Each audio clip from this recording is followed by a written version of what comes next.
आज की क्लास वही है हमारी कि आपने सप्लायर्स के साथ किस तरह से बेसिकली कांटेक्ट करें। इसमें ब्रांड्स भी आ जाते हैं, इसमें डिस्ट्रीब्यूटर्स भी आ जाते हैं। ठीक है, होलसेलर्स के साथ तो ये है बेसिकली कि आपने जाके उनके वेबसाइट पे जाके उनको कांटेक्ट करना है, या आप उनके वेबसाइट पे जो फॉर्म्स पड़े होते हैं उनको फिल करते हैं और आपका उनके साथ अकाउंट बन जाता है। लेकिन अक्सर जो डिस्ट्रीब्यूटर्स होते हैं ना, ऑथोराइज्ड डिस्ट्रीब्यूटर्स या आपके जो बड़े डिस्ट्रीब्यूटर्स होते हैं, उनके साथ भी आपको प्रॉपर बनाना पड़ता है अकाउंट। उनके फॉर्म्स आपके पास आते हैं और वो आपको प्रॉपर फिल करने पड़ते हैं, जो कि वो मोस्टली आपको ईमेल करते हैं। मतलब आपको वेबसाइट पे नहीं मिल जाते, वो आपको ईमेल करते हैं। तो आपके पास उनका फॉर्म आता है, फिर आप उनका फॉर्म फिल करते हैं, उसके साथ वो कुछ अटैचमेंट्स आपसे मांगते हैं, आपके जो भी डॉक्यूमेंट्स वगैरह उनकी रिक्वायरमेंट होती है वो करते हैं उस तरह से। तो इसमें अब हम आज यही देखने लगे कि आपने किस तरह से सप्लायर्स को कांटेक्ट करना है और उनके साथ अपनी रिलेशनशिप्स डेवलप करें। जब आप सोर्सिंग करने लगे तो उसमें फिर वही है कि आप देखेंगे कि जो भी प्रोडक्ट या जो भी ब्रांड आप सिलेक्ट कर रहे हैं उनकी मंथली सेल्स कितनी है, उस पर सेलर्स कितने बैठे हुए हैं और आपका सेल्स शेयर क्या बनता है। ठीक है, फिर उसमें आप उसका आप रिटर्न रेट देखते हैं, फिर आप अपनी प्रॉफिटेबिलिटी कैलकुलेट करते हैं। इन सारी चीजों के बाद फिर आप फाइनल सोर्सिंग मींस के फिजिकली वो प्रोडक्ट आप वेयर हाउस तक पहुंचाने के लिए कोशिश करते हैं।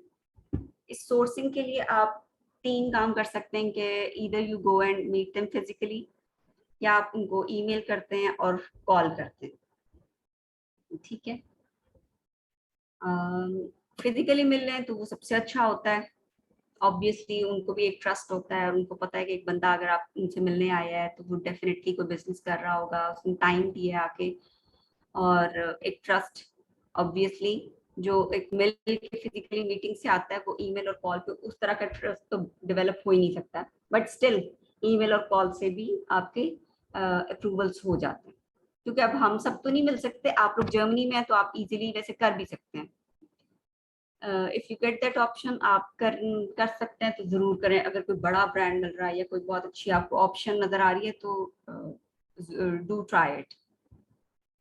तो अच्छा, इसमें है कि आपने ब्रांड्स के साथ, डिस्ट्रीब्यूटर्स के साथ किस तरह से आपने अकाउंट बनाने हैं, आपने उनको कॉल कैसे करनी है, उनके जो सप्लायर्स टॉप लीड्स हैं उनको कहाँ से कांटेक्ट करना है। सप्लायर्स टॉप लीड्स जो होते हैं उनको आप मोस्टली लिंक्डइन पे जाके आप देखें ना, तो वहां पे आपको उनकी वो मिल जाती हैं, कोई ना कोई जो उनके प्रॉपर सेल्स डायरेक्टर्स होते हैं, सेल्स मैनेजर होते हैं, इस तरह की जो टॉप लीड्स होती है ना, उनके कोई ना कोई आपको जरूर वहां पे ईमेल या कोई ना कोई वहां पे उनका कांटेक्ट आपको मिल जाता है। और ट्रेड रेफरेंसेस होते हैं, ट्रेड रेफरेंसेस भी हम देख लेते हैं कि क्या है। अच्छा, इसमें सबसे पहले अभी हम देखते हैं कि how you need to call them. बल्कि कॉल से भी पहले हम ईमेल करते हैं। तो ईमेल किस तरह से होनी चाहिए, ईमेल आपको शायद सबको आइडिया होगा इस चीज का, वैसे ही मैं थोड़ा सा गो थ्रू कर रही हूँ इसके, कि जब आप किसी को ईमेल करते हैं तो आप उसको पहले तो अपना आप इंट्रोड्यूस कराते हैं, अपना थोड़ा सा कंपनी का बताते हैं। आप जरूर उनको बताएं कि जी हम ऑनलाइन रिटेलर्स हैं। ऑब्वियसली आपने उनको कुछ तो शो कराना है। अगर आपके पास फिजिकल स्टोर नहीं है तो how you are going to say them कि हम आपके प्रोडक्ट्स को मार्केट करेंगे या सेल करेंगे और वी आर रीसेलर्स। तो उसके लिए जो प्रूफ आप देंगे वो क्या है, आप वो उनको अपना वही शो कर सकते हैं ना, अपनी कोई वेबसाइट। तो होलसेल के लिए आपको पता होगा कि जिस तरह एक वेबसाइट, बहुत ऑथेंटिक वेबसाइट बहुत जरूरी है। ऑथेंटिक का मतलब ये है कि प्रॉपर डोमेन नेम होगा आपके, प्रॉपर वो आपने उस तरह से होस्टिंग परचेज की हुई होगी और एक प्रॉपर वेबसाइट होगी आपकी। ये है कि उसके ऊपर आप जो फिर प्रोडक्ट्स और ये वो सारी चीजें करेंगे वो आप वैसे ही शो करेंगे जैसे आप कर रहे हैं। उसमें प्रॉपर आपका कंपनी नेम होगा, आपका फोन एड्रेस वगैरह सारी चीजें होंगी, क्योंकि वो चेक करते हैं इस चीज को। ठीक है, उसमें फिर आप अपना इंट्रोडक्शन करा के आप उनको बताएं कि हम आपके लिए मार्केट करना चाहते हैं, हम खुद भी अच्छे से अच्छे वैल्यूएबल और अच्छे प्रोडक्ट्स जो हैं वो मार्केट करना चाहते हैं, और कस्टमर्स को हम बहुत अच्छी सर्विस देते हैं, हम कस्टमर सेटिस्फैक्शन को अपनी टॉप प्रायोरिटी रखते हैं। इस तरह से आप उनको बताएं। और ये कि हमारी म्यूचुअल जो भी कनेक्शन होगा तो वो that will be beneficial for both the parties. तो उस तरह से उनको आप थोड़ा सा एंटाइज करें और बताएं, और फिर उनसे कहें कि जी एंड पे कि हम आपके साथ ट्रेड अकाउंट क्रिएट करना चाहते हैं या होलसेल अकाउंट आपके साथ क्रिएट करना चाहते हैं, और हम आगे फ्यूचर में लॉन्ग रन में आपके साथ काम करना चाहते हैं। इस तरह से अपनी ईमेल लिखें। वैसे मेरे पास यहाँ पे एक का वो भी पड़ा हुआ है टेम्पलेट, मैं आपके साथ शेयर कर देती हूँ, अभी शो कर देती हूँ।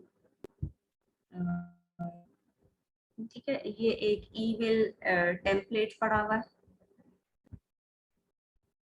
इस तरह से। तो इसमें आप नीचे अपना name, company name, address, phone number, जो भी आपका टैक्स नंबर या बीएटी नंबर, उस तरह की जो भी चीजें होती हैं वो आप सारी इंफॉर्मेशन नीचे दे सकते हैं अपना, बल्कि यूआरएल भी दें अपनी वेबसाइट का। तो उस तरह से ये एक सैंपल है, बट आई थिंक आप सब इससे बेटर लिख सकते हैं। ठीक है, तो ईमेल में आप अच्छा सा उनको एक ईमेल करें और नेक्स्ट डे आप उनको कॉल कर दें। नेक्स्ट डे मैं इसलिए कह रही हूँ कि नेक्स्ट डे जो है ना फौरन आप उनको कॉल करेंगे और आप कहेंगे कि इस तरह मैंने तो अभी आपको रिसेंटली एक ईमेल की है, रिप्लाई आया है या नहीं आया। इन एनी केस आप उनको कहें कि जी इस तरह से है और हम आपके साथ अकाउंट क्रिएट करना चाहते हैं, तो वो फौरन आपको एज अ सीरियस बायर लेंगे। ठीक है, इन्होंने ईमेल भी किया, इन्होंने कॉल भी किया, और अगर लग रहा है कि वो जो बंदा आगे आपका कॉल रिसीव कर रहा है, समटाइम्स कोई रिसेप्शनिस्ट होते हैं, तो आप उनसे कह सकते हैं कि रेलेवेंट डिपार्टमेंट में आपकी किसी से बात करवा दी जाए। ठीक है, तो फिर आप उनसे बात करें, आप उनको कहें किस तरह हम करना चाह रहे हैं, रीसेल आप प्रोडक्ट्स हम करना चाहते हैं। तो अगर तो वो आपको ओके कर देते हैं तो फिर तो वेरी वेल। पर ये है कि समटाइम्स वो आपको कह देते हैं कि ठीक है आप अपनी वेबसाइट पे इसको सेल करें या आप जहाँ पे मर्जी करें, फिजिकली करें, ऑनलाइन करें, but you are not allowed to sell it on eBay और अमेजोन। ठीक है, तो फिर आपने उनसे बात करनी है और आपने उनको थोड़ा सा कन्विंस करने की कोशिश करना है कि आप उनको बताएं कि हम आपके लिए फायदेमंद साबित हो सकते हैं, कि हम जो हैं हम ट्रस्टेड एडवाइजर हैं और हम जो है वो ऑथोराइज्ड रीसेलर हैं, ये हमारी हिस्ट्री है, हम इस तरह से इतने टाइम पीरियड से रीसेल कर रहे हैं प्रोडक्ट्स, और हमारा एक अच्छा बैकग्राउंड है, अच्छा एक्सपीरियंस है, हमारा एक बड़ा अच्छा नाम बना हुआ है। उनको अपनी जो भी कोई आपकी हिस्टोरिकल परफॉर्मेंसेस हैं आप उनका उनको बताएं।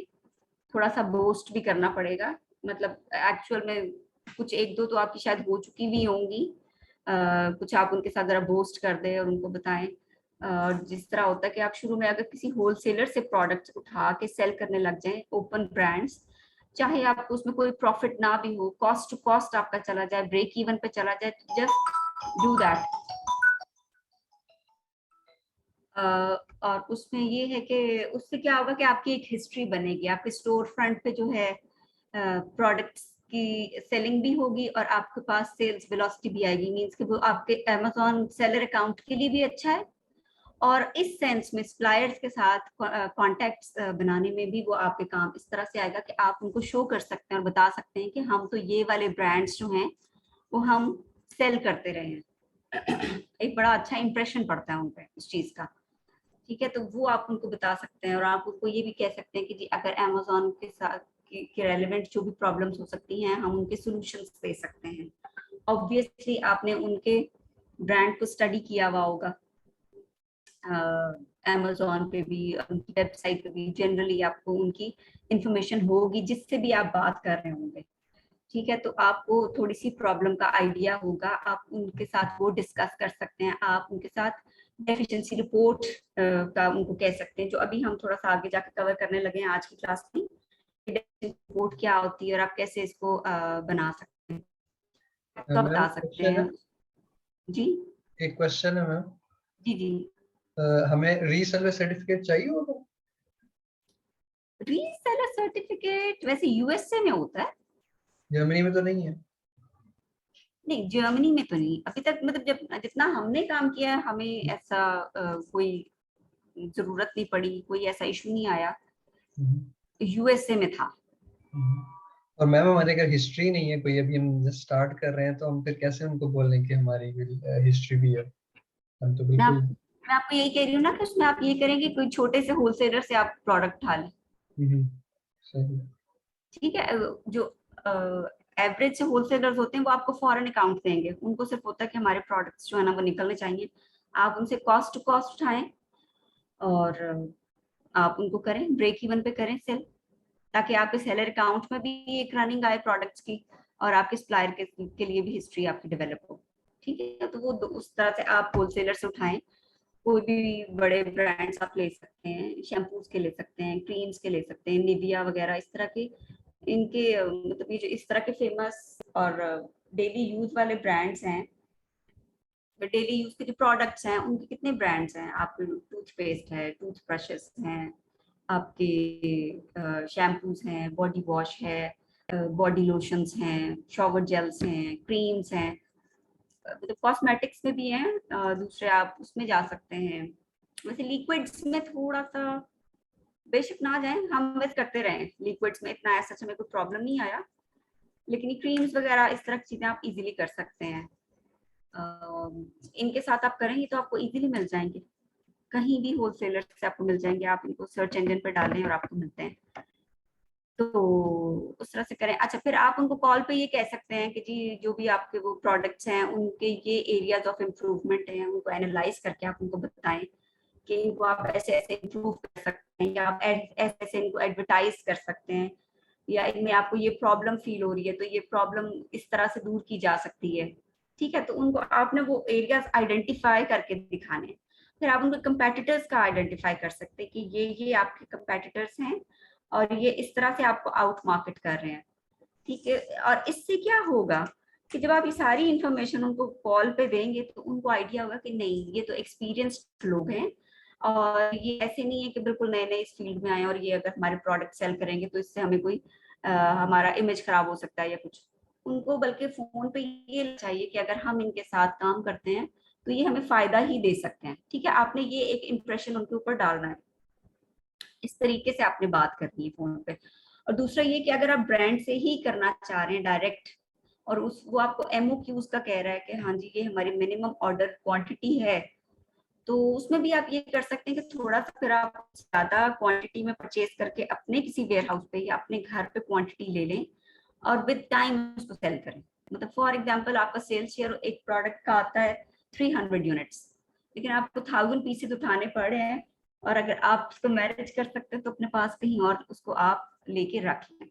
या आप ये बात कर सकते हैं कि in 6 months we can purchase this much quantity या दिस मच अमाउंट, जो भी आपकी यूरोस की इतनी सर्टन एक अमाउंट हम आपके साथ कर सकते हैं, जिसमें आप ईयरली भी कह सकते हैं और हाफ ईयर के लिए भी कह सकते हैं।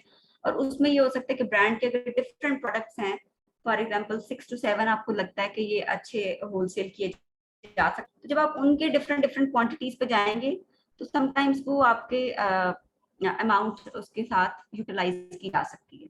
तो इस तरह से आप बात करें थोड़ा बोस्ट करके कि हाँ जी हम आपसे ईयरली 10,000 यूरो परचेज, एक साथ 10,000 की परचेजिंग करना कोई बहुत बड़ी बात नहीं है, 10 या 15,000 की, क्योंकि उसमें अगर डिफरेंट प्रोडक्ट्स हैं एक ब्रांड के तो वो आप मंथली जब उनकी सेलिंग करने पाते हैं तो वो पॉसिबल है।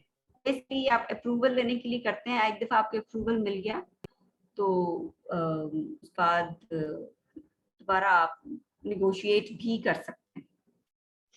मैम ये रिस्की नहीं हो सकता, क्योंकि अगर बल्क क्वांटिटी में लेते हैं और सेल ही नहीं आती तो फिर उस केस में तो रिस्की हो आप सकता देखिए, मैंने आप ब्रांड को कॉल करेंगे, आप उसको पहले प्रॉपर स्टडी करेंगे। ठीक है, उसकी हिस्ट्री भी आपकी होगी, आपको पता होगा कि ये प्रोडक्ट्स है, ये इनकी मंथली सेल, ये इनके ग्रैप्स हैं, सेल्स हैं। ठीक है, तो रिस्क आपने वहां पे अपना मिनिमाइज कर दिया। जब आप प्रॉपर स्टडी करके आ रहे हैं, अपने सिलेक्ट करके आ रहे हैं प्रोडक्ट्स या ब्रांड, तो वहां पे आपने अपना रिस्क मिनिमाइज किया। अगर आप मैम लगता वो है तो कि आप करते हैं। 10, जी वो तो सॉरी, करते हैं, लेकिन वो एक्चुअल स्टेट्स तो नहीं होते ना, वो उसमें तो ये इशू आता है कि आप सारे स्टेट्स भी अच्छे हैं, सब कुछ भी है, लेकिन ऐसे यूज केस भी एग्जिस्ट करते हैं कि आपका प्रोडक्ट पे सेल ही नहीं हो रहा।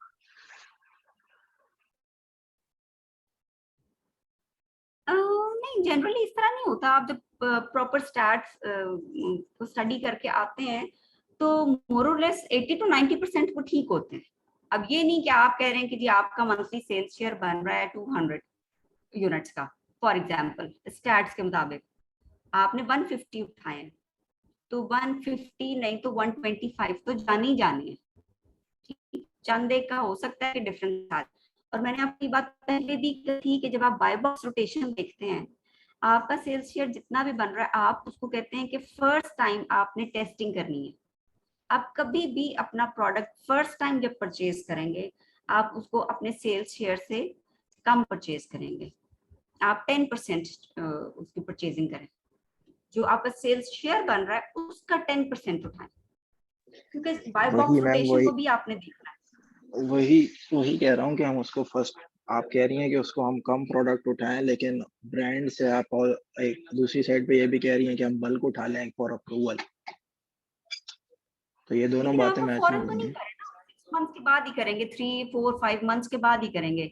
और जो 3 4 मंथ्स में आपका एक एक्सपीरियंस डेवलप होता है ना होलसेल करते हुए, अगर आप कंटिन्यूअसली कर रहे हैं, चाहे होलसेलर से कर रहे हैं चाहे डिस्ट्रीब्यूटर से कर रहे हैं, आपको उस एक्सपीरियंस से फौरन अंदाजा हो जाता है कि ये प्रोडक्ट मैंने ठीक उठाया था, ये मैंने बहुत ही कम उठाया था। अब जैसे मैंने अपने एक प्रोडक्ट उठाया, उसकी सेल्स शेयर मेरा बन रहा था आई थिंक 30 या 40, उस पर प्रॉफिट अच्छा था, लेकिन मैंने उसके 12 पीसेज उठाए क्योंकि वो फर्स्ट टाइम कर रही थी, और वो विद इन 2 डेज निकल भी गए, कि मुझे अफसोस था कि मैंने इतनी जल्दी क्यों नहीं उठाया। और जब दोबारा उधर चेक किया तो वो आउट ऑफ स्टॉक हो चुका था, जो मेरा सप्लायर था। ठीक है, होने को ये भी हो सकता है कि आपके पहले दिन में निकल जाए, होने को ये भी हो सकता है कि 30 डेज पड़े रहें। जो ये बिजनेस के रिस्क हैं वो हर जगह पे इन्वॉल्व होते हैं, उसमें आप ये कभी मैम भी नहीं कह सकते कि मैम जी वो हम। ठीक है, मैम वो जी ठीक है, आई एग्री विद दैट। सिर्फ ये पूछना चाह रहा हूँ कि जिस तरह मेरा सेल शेयर है 10, राइट, जी फॉर एग्जांपल पर डे 10 है, लेकिन सप्लायर या जो भी मेरा ब्रांड ओनर है वो कहता है जी मैं मिनिमम एमओक्यू आपको 2000 यूनिट्स का दूंगा।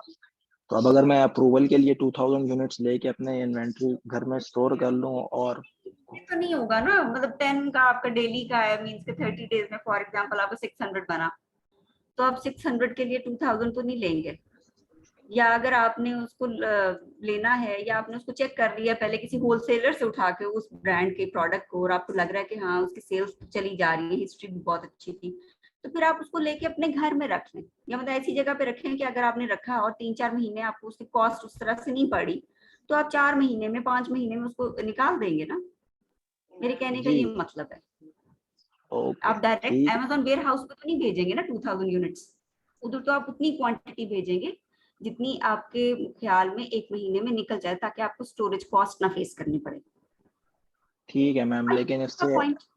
आई आइडिया तो क्लियर तो हो रहा है, लेकिन आइडिया यही है कि हम इनिशियली जो है वो, जब तक कि हमारे पास स्टैट्स नहीं है, फॉर एग्जांपल 3 महीने के स्टैट्स नहीं है, सेल्स हिस्ट्री नहीं है, तब तक तो मैं बल्क में क्वांटिटी ले ही नहीं सकता, मुझे छोटे सप्लायर से ही कांटेक्ट करना पड़ेगा।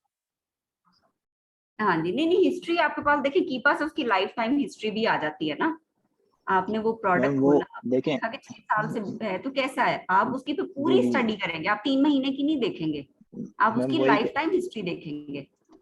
मैम वो मैं वो बात नहीं कर रहा, मैं हिस्ट्री, उस चीज को हिस्ट्री कह रहा हूँ जब मैं खुद उसको जाके सेल कर रहा हूँ। वो तो टूल्स टूल्स के स्टेट्स तो देखें एक जगह हैं, उसमें भी आप अगर हाँ डिफरेंट एग्जैक्टली, टूल्स को वेरी करें तो वो टूल्स के states with in the tools very करते हैं। अब आप, मेरा जी पर्सनल एक्सपीरियंस क्या है उसके ऊपर, फॉर एग्जांपल मेरा पीएल का एक एग्जैक्टली। अगर प्रोडक्ट लॉन्च है, उसके स्टेट्स मैंने देख के आया हूँ, मैंने इतनी उस पे अपना होमवर्क किया है, लेकिन वो आगे जाके फ्लॉप हो जाता है for x y z reasons, जी और होता है ऐसा क्योंकि आप जब खुद जाते हैं तो वो डिफरेंट स्टेट्स आपके पास आते हैं। तो एग्जैक्टली, इसी तरह, प्रैक्टिकल डिफरेंट होता है, थ्योरेटिकल डिफरेंट होता है। जी, तो इसीलिए यही मैं कह रहा हूँ कि अगर जब तक कि मेरे पास खुद अपनी सेलिंग की हिस्ट्री नहीं है फॉर 3 मंथ्स, मैं तो जी नहीं जाऊंगा किसी भी बड़े ब्रांड के पास और उससे 2000 यूनिट लेके स्टॉक कर लूं अपने पास। बिल्कुल ठीक है, तो तो बिल्कुल हम ठीक तो इनिशियली जो मुझे समझ आता है वो यही आता है कि हम छोटे डिस्ट्रीब्यूटर से एक क्वांटिटी ले लें, और अगर हमें समझ आ गई भाई अब हमें दिख रहे हैं स्टेट्स की हमारी सेलिंग क्या, फिर हम उसको, आप जो कह रही हैं स्टोर कर लें, वो कर सकते हैं, ये मुझे ये समझ आ रही है बात। है, सही। नहीं, शुरू में तो आप वैसे भी जिन ब्रांड्स को कांटेक्ट करेंगे वो जरा छोटे ब्रांड्स होंगे, ठीक है, बहुत बड़े बड़े ब्रांड्स नहीं। आप कीपा से ब्रांड्स निकालेंगे, और वहां से आप देखेंगे कि जो छोटे ब्रांड्स, मैंने आपको इसका ये भी बताया था कि जो ब्रांड्स होते हैं ना जिनके number of products are less than 1000, number different, जैसे डिफरेंट प्रोडक्ट रेंज होती है ना, मैं उसकी बात कर रही हूँ। जो एक प्रोडक्ट, एक ब्रांड है, उसके जिस ब्रांड के 1000 से कम नंबर ऑफ प्रोडक्ट या प्रोडक्ट रेंज है, वो एक छोटा ब्रांड आप उसको कंसिडर करेंगे। जिसके 500 से कम है, आप ऐसे ब्रांड्स को टारगेट करें और फिर आप उनको कांटेक्ट करें। वो ओके मैम। आपको जो है ना इजीली देने के चांसेस होते हैं, अप्रूवल भी, और उनके जो है ना कंडीशंस भी इतनी हार्ड नहीं होती। जितना ठीक है। बड़ा ब्रांड होगा उतनी उसकी जो है ना वो कंडीशंस भी मुश्किल होंगी अच्छा जिसको मैम, इसमें दिखाना। एक और क्वेश्चन है कि आप बता रही थी कि हमें डिस्ट्रीब्यूटर या सप्लायर्स के साथ होलसेल अकाउंट या ट्रेड अकाउंट ओपन करना पड़ता है। आप उसको थोड़ा एक्सप्लेन कर दें या दिखा देंगी किस तरह का वो अकाउंट होता है, हमारा पर्पस क्या होता है उसके लिए?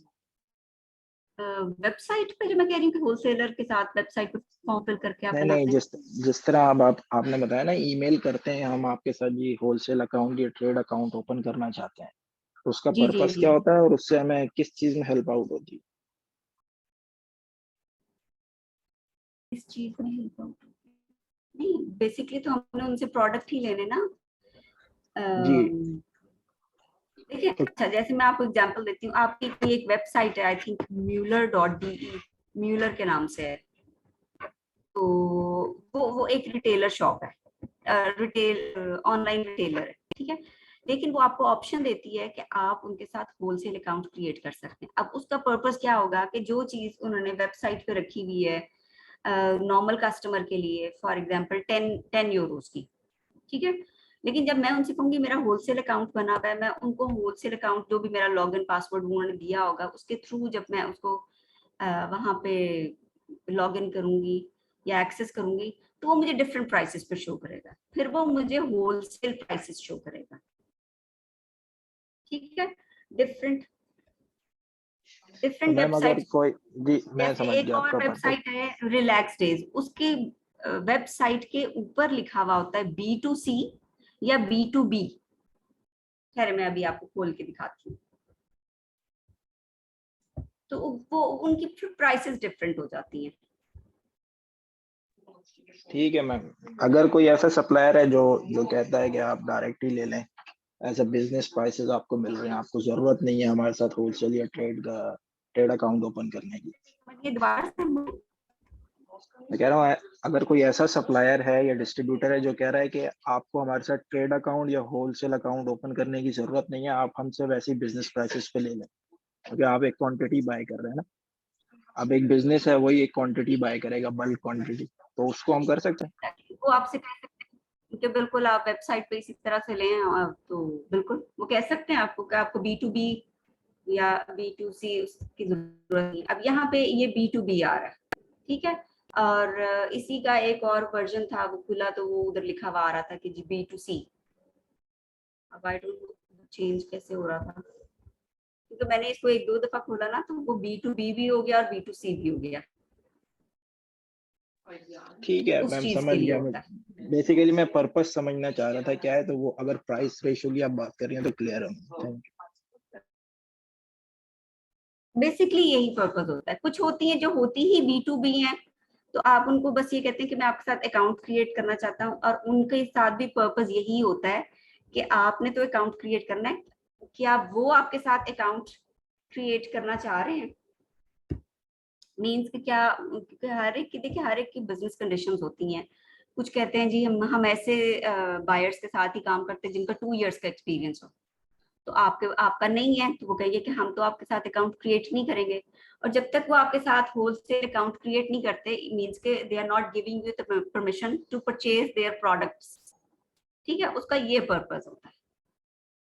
आप किसी डिस्ट्रीब्यूटर को, बड़े डिस्ट्रीब्यूटर को कांटेक्ट करते हैं और आप चाहते हैं, बेसिकली आपका पर्पस ये है कि आप उससे प्रोडक्ट्स खरीदना चाह रहे हैं, वो है ही B2B, वो है ही होलसेलर, ठीक है। वो छोटे इस तरह से मतलब रिटेल एक एक ऑर्डर को नहीं वो करता केटर। तो आप उससे लेना चाह रहे हैं, लेकिन वो आपको नहीं देगा, क्योंकि उसकी अपनी कंडीशंस है कि जी आप, वो कहता है कि नहीं आपका फिजिकल स्टोर होना चाहिए, आपका इतना हिस्ट्री होनी चाहिए। कुछ तो कहते हैं कि आपके Amazon पे अपना स्टोर फ्रंट दिखाएं, उस पे इतने ब्रांड्स होने चाहिए या इतना आपका एक्सपीरियंस 2 साल का होना चाहिए या कुछ भी। अगर आप वो सारा क्राइटेरिया मीट करते हैं तो वो आपको परमिशन देते हैं उनसे परचेजिंग की। Basically, that is the purpose of this creating the trade account.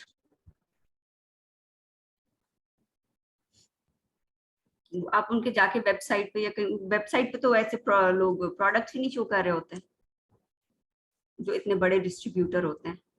आपके सामने कोई चीज ही नहीं होती, आपको परमिशन भी नहीं है, आपके सामने कोई प्रोडक्ट भी नहीं, तो फिर आप कुछ भी नहीं कर सकते।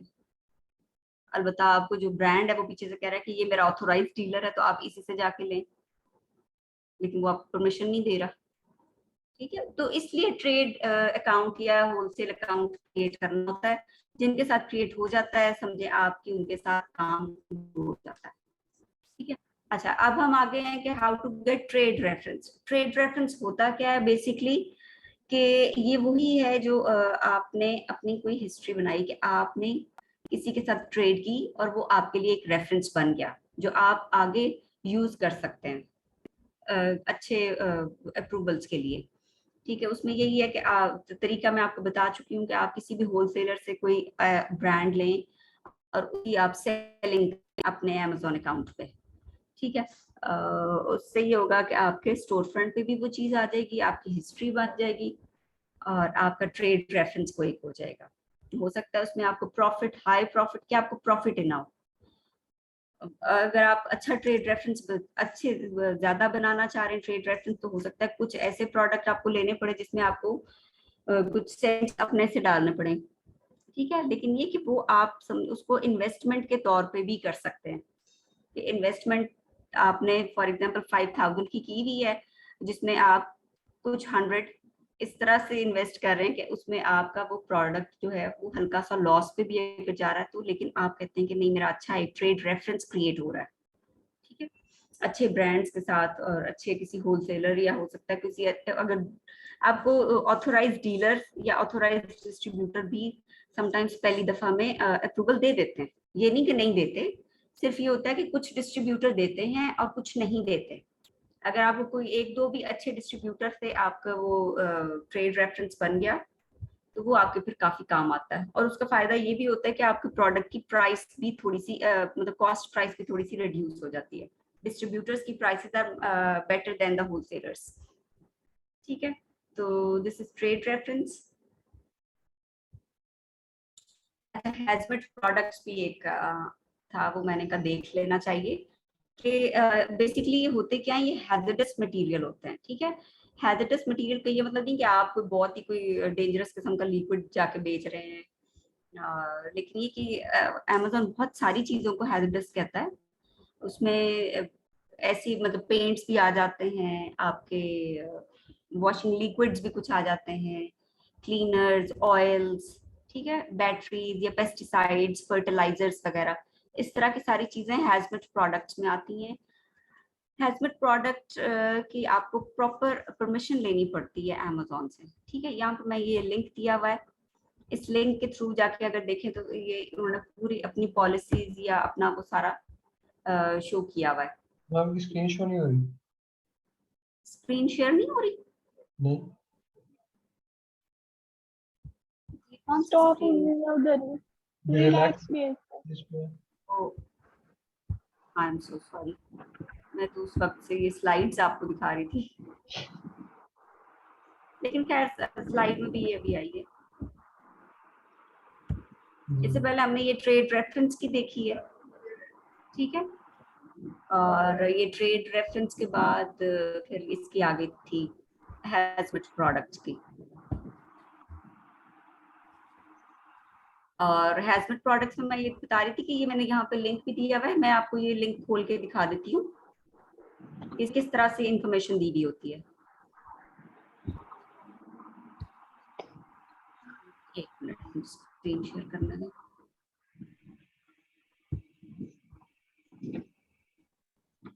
मैम स्लाइड शेयर हुई नहीं है कहीं पे? मैम मुझे अभी तक उस स्लाइड का लिंक नहीं मिला। सॉरी, आपने स्लाइड शेयर करनी थी, उसका कोई लिंक अभी तक मिला नहीं मुझे।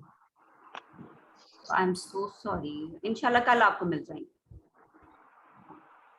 ये वाला लिंक है जो मैंने अभी आपको स्लाइड में दिखाया, ये डेंजरस गुड्स की हैं, ठीक है।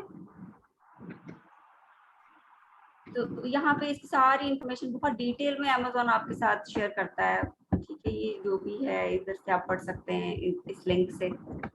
और वैसे भी अगर आप गूगल भी करें ना सिंपली कि हैजमेट या डेंजरस प्रोडक्ट्स ऑन अमेज़न, तो वो फौरन आपको ये लिंक्स खोल देता है, ठीक है। आप किसी भी सर्च इंजन में भी लिखेंगे तो वो आपको डायरेक्ट इन पेजेस पे ले आता है। इसमें कोई वो नहीं है कि आपके पास अगर सेलर सेंट्रल अभी नहीं है या कोई वो नहीं है लॉगिन पासवर्ड, तो आप नहीं ओपन कर सकते, ये पेजेस ओपन हो जाते हैं। अच्छा, इसमें एक ये है कि आपके पास रिक्वायरमेंट क्या होती है, अगर ऐसे प्रोडक्ट सेल करना चाहते हैं तो जरूर करें, क्योंकि ऐसे प्रोडक्ट्स में कंपैरेटिवली कंपटीशन कम होता है, ठीक है। जहाँ पे भी आपको परमिशन लेनी पड़े तो लोग कहते हैं अच्छा चलो इसको छोड़ दो, हम दूसरे वाले प्रोडक्ट कर लेते हैं। तो इसमें बेसिकली अमेज़न कुछ आपसे रिक्वायर करता है डॉक्यूमेंट्स वगैरह। सबसे पहले वो आपसे कहता है कि सेफ्टी डेटा शीट हमें दें, ठीक है। तो सेफ्टी डेटा शीट आप उसको देते हैं अमेज़न को, वो उसको स्टडी करता है और फिर आपको परमिशन मिल जाती है। इनवॉइस ले लेगा शायद आपसे, इनवॉइसेस का नहीं वैसे वो मांगता है, वो सेफ्टी डेटा शीट ही मांगता है इसके लिए। और ये सेफ्टी डेटा शीट आपको मिलती है अपने सप्लायर से, जो भी आपका होलसेलर, डिस्ट्रीब्यूटर या ब्रांड है, उससे आप ये सारी इंफॉर्मेशन ले सकते हैं। आप उसको कहेंगे कि मुझे ये सेंड करो, और वो आपको फिर जो है ना वो ईमेल कर देता है। मतलब मैं इनको करती रही हूँ अनगेट, इसको बेसिकली कहते हैं कि आप हैजमेट प्रोडक्ट्स अनगेट करवाते हैं, तो अनगेट मैंने भी करवाए हुए और इजीली हो जाते हैं। सिर्फ ये कि फ्यू डेज का प्रोसीजर है कि अमेज़न पहले आप सप्लायर से कहेंगे कि मुझे ये दे, वो आपको सेंड करेगा, फिर आगे आप सबमिट कराते हैं अमेज़न पे, और फिर अमेज़न उसको प्रोसेस करता है। प्रोसेसिंग के 4 to 5 डेज लेता है, 4 to 5 वर्किंग डेज लेता है। और उसके बाद अगर वो उसको सेटिस्फाई हो जाता है तो ठीक है, अदरवाइज वो आपसे फिर रिक्वायर करता है कि नहीं ये नहीं ठीक, आप दोबारा से सेफ्टी डेटा शीट को सबमिट करें।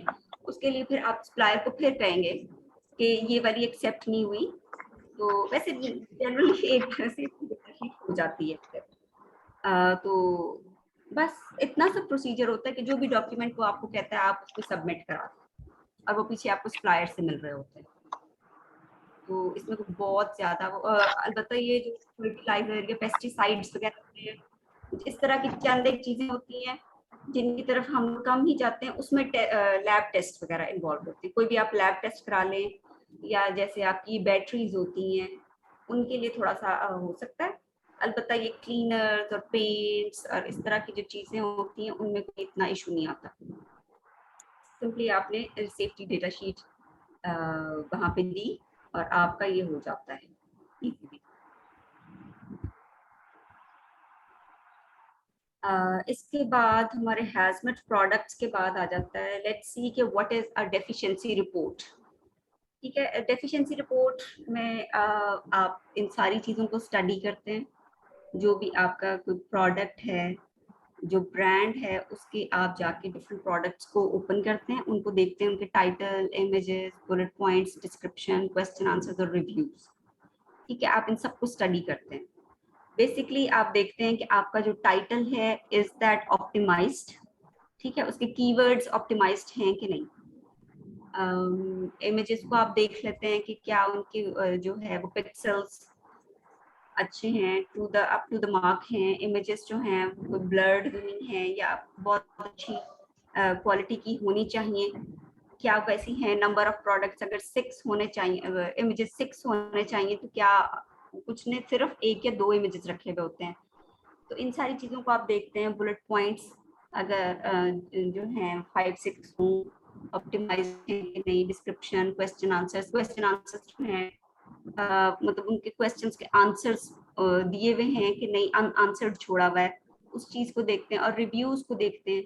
जिस भी ब्रांड को आप करना चाह रहे हैं टारगेट, ठीक है, अब मैं उसकी बात कर रही हूँ, उसमें आप देखेंगे कि क्या उन प्रोडक्ट्स पे नंबर ऑफ रिव्यूज जो हैं मिनिमम 25 से 50 हैं कि नहीं है। अगर इससे कम है तो आपको वो ब्रांड छोड़ देना चाहिए। इन सारी चीजों को आप स्टडी करते हैं। आप मैम ये यूज क्राइटेरिया किसी क्या होता है जी? मैम ये डेफिशिएंसी रिपोर्ट हम यूज किस टाइम करते हैं, हंटिंग के वक्त या फिर सोर्सिंग के वक्त? ये आप करेंगे हंटिंग के वक्त करेंगे।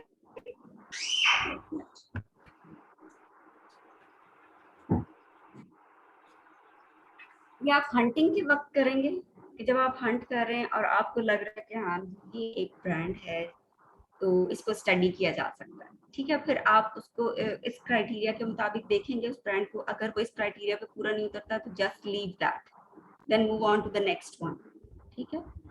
कि आपको लग रहा है कि कोई ब्रांड बहुत अच्छा है तो फिर आप उसकी वीकनेस, बेसिकली आपने डेफिशिएंसी रिपोर्ट में उसकी डेफिशिएंसीज लिखना है।